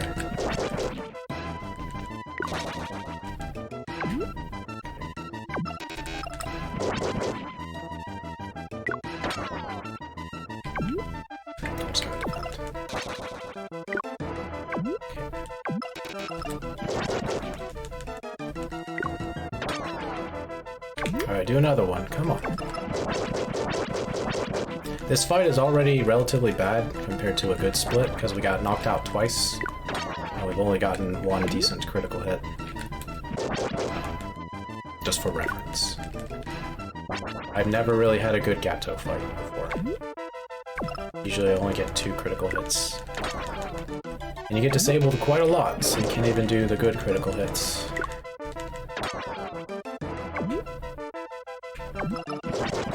Same, Jesse. I really like the critical hit indicator in this game.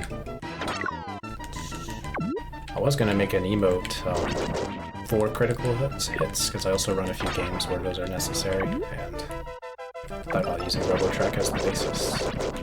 Be very flashy. Maybe one day. Okay, so 2 back attack critical hits. Not bad. Alright, last level up. Now, we're going to finally put points into energy for our primary robot, Super.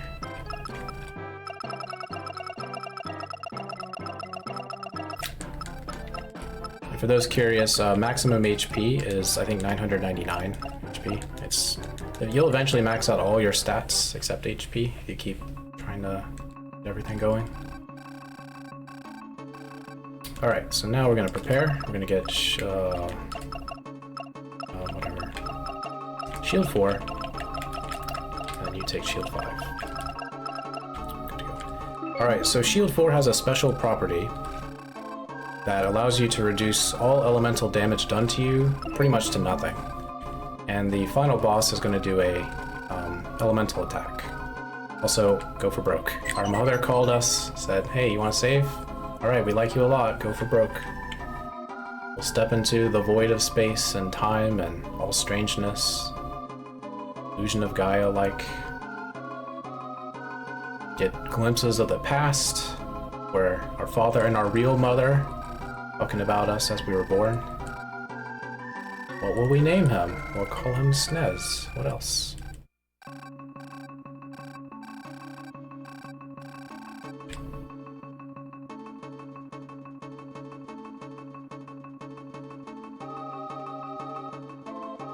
We see glimpses of our ancestors' past.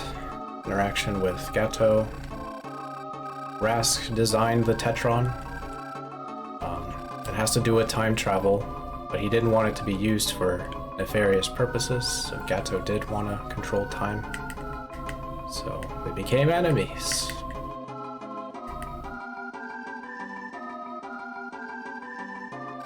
And Cookie's trying to convince Rask to come back.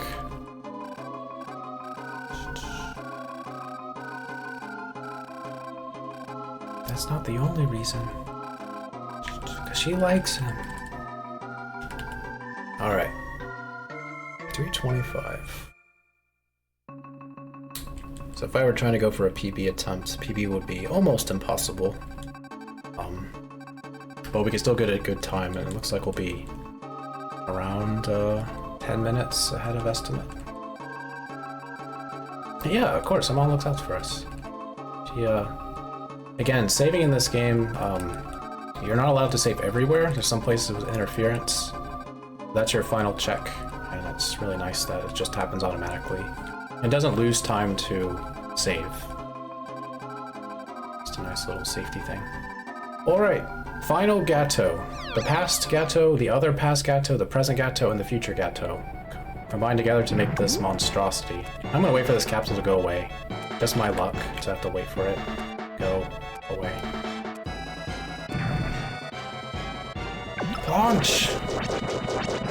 Nice critical hit. So, final Gato has 5,200 HP, so I'm going to be counting the HP.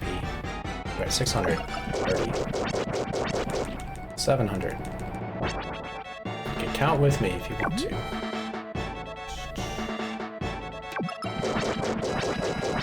800.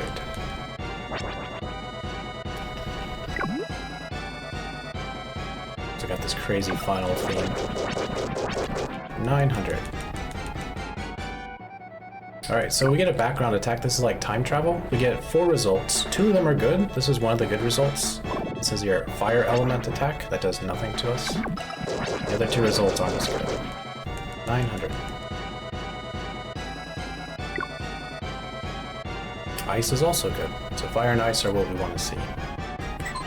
There's also the Apocalypse Nuclear Strike attack that we don't want to see. And then the worst thing is the Bazooka Desert. Just slow and it's almost guaranteed to knock us out. We're at 1,000. 1,100. Gato also has another attack that we're not seeing because we're not far away from him. If you stay far away, he'll hit you from a distance with a different type of attack. 1,200. Oh, thanks, Jesse. Actually counting. Helps keep me honest. I'm usually just estimating damage. Works most of the time. Alright, we have a chance of dodging this, but it's pretty low. Oh, nice. Cool. 13? Okay, so they finally hit us.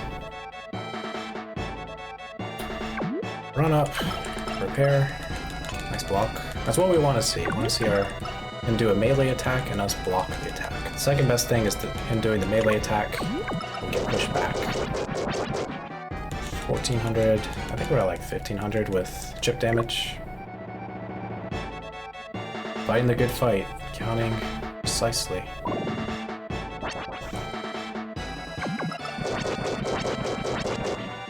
1,600.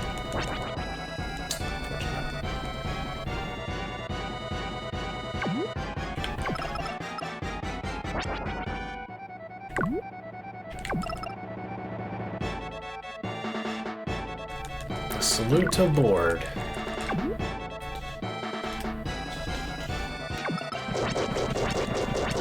$1,700. Ice is good. So we've seen every attack except the missile strike so far. 1,800. Fire's good.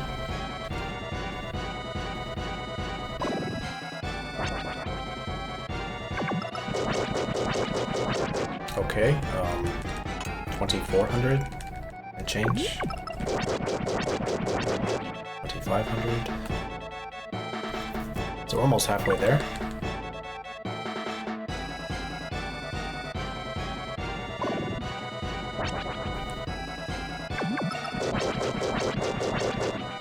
$600. Nice block. Well, we want to see all the blocks. 2,700. Alright, here's the missile strike. So we could dodge this, or it could just hit us. Okay, We have a better chance of dodging it than the bazooka attack, but still not a great chance. 28. Fire's good.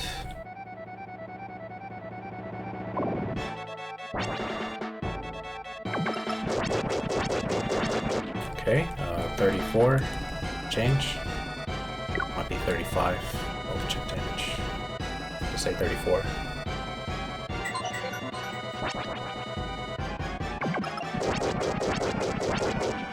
5. There it is. Alright, dodge it! Dodge it! I believe. Dodge. Dodge. Nice. 3600. Nice block. Here, 42. Say 4300 chip damage. So coming up on time soon.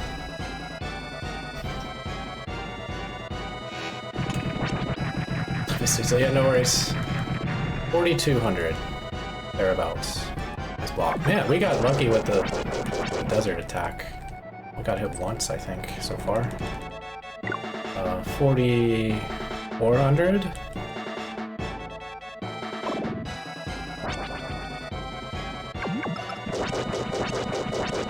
There we go. I was off. GG. 331.34. Not bad for a marathon.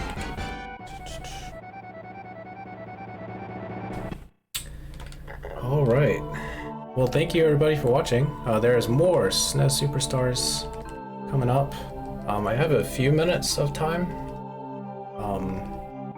I could show off a thing. Whoa. Oh my gosh. A lot of gift subs. Thank you everybody for the very generous support. Yeah, that was a fun run. Robotrek is a really fun speedrun. Highly recommend anyone learning it to try it out. PJ DeCaesar has a really good commentated world record run. If anyone's interested, you could just generally look at what he does and it's about what you need to do. So yeah, there's no Discord community or anything like that. Just a lot of enthusiastic people who really like Robotrek. But I'm glad I got to run this game. I really like it a lot. And I wish one day in the future, I hope a lot of people will enjoy playing it and running it. So the ending of this game is pretty weird. I don't want to explain it, but what I could do is show something off in the time that I have. I'll reset. So we don't get the parade type of music, so we'll call it a parade. I'll load one of my files. It's kind of a hidden Easter egg in the game. I know it's been showed off before in like RPG Limit Break and a few other things. But if you remember, we have an item called the Cyberjack, which lets you go into computers.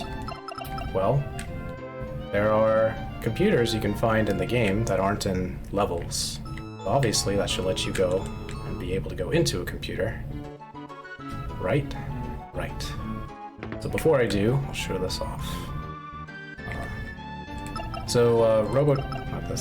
Robotrek is part of the Quintet series, part of ActRaiser, Soul Blazer, Terranigma. So you get a little advertisement. Quintet Network, ActRaiser 2, Illusion of Gaia, popular new releases, buy them. No carrier. So if you equip the Cyberjack, you can go into this computer, and then you'll go into the developer room. We'll get some weird music and talk to people. Not much time. K pen name knew that he wanted to get mad.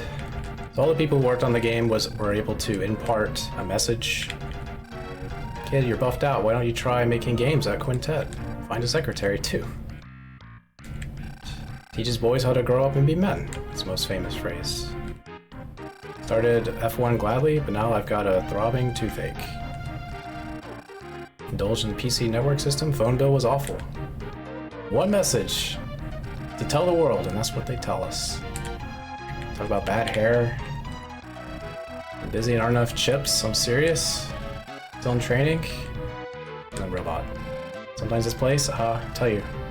The real me is not a robot, it's tough. Anyway. So that's all for Robotrek. I'll go ahead and sign out. I will be running Chrono Trigger tomorrow, so look forward to that, as well as the many other runs of the marathon. So thank you, SpeedGaming and Fiesel and everyone for watching, for having me, and see you next time.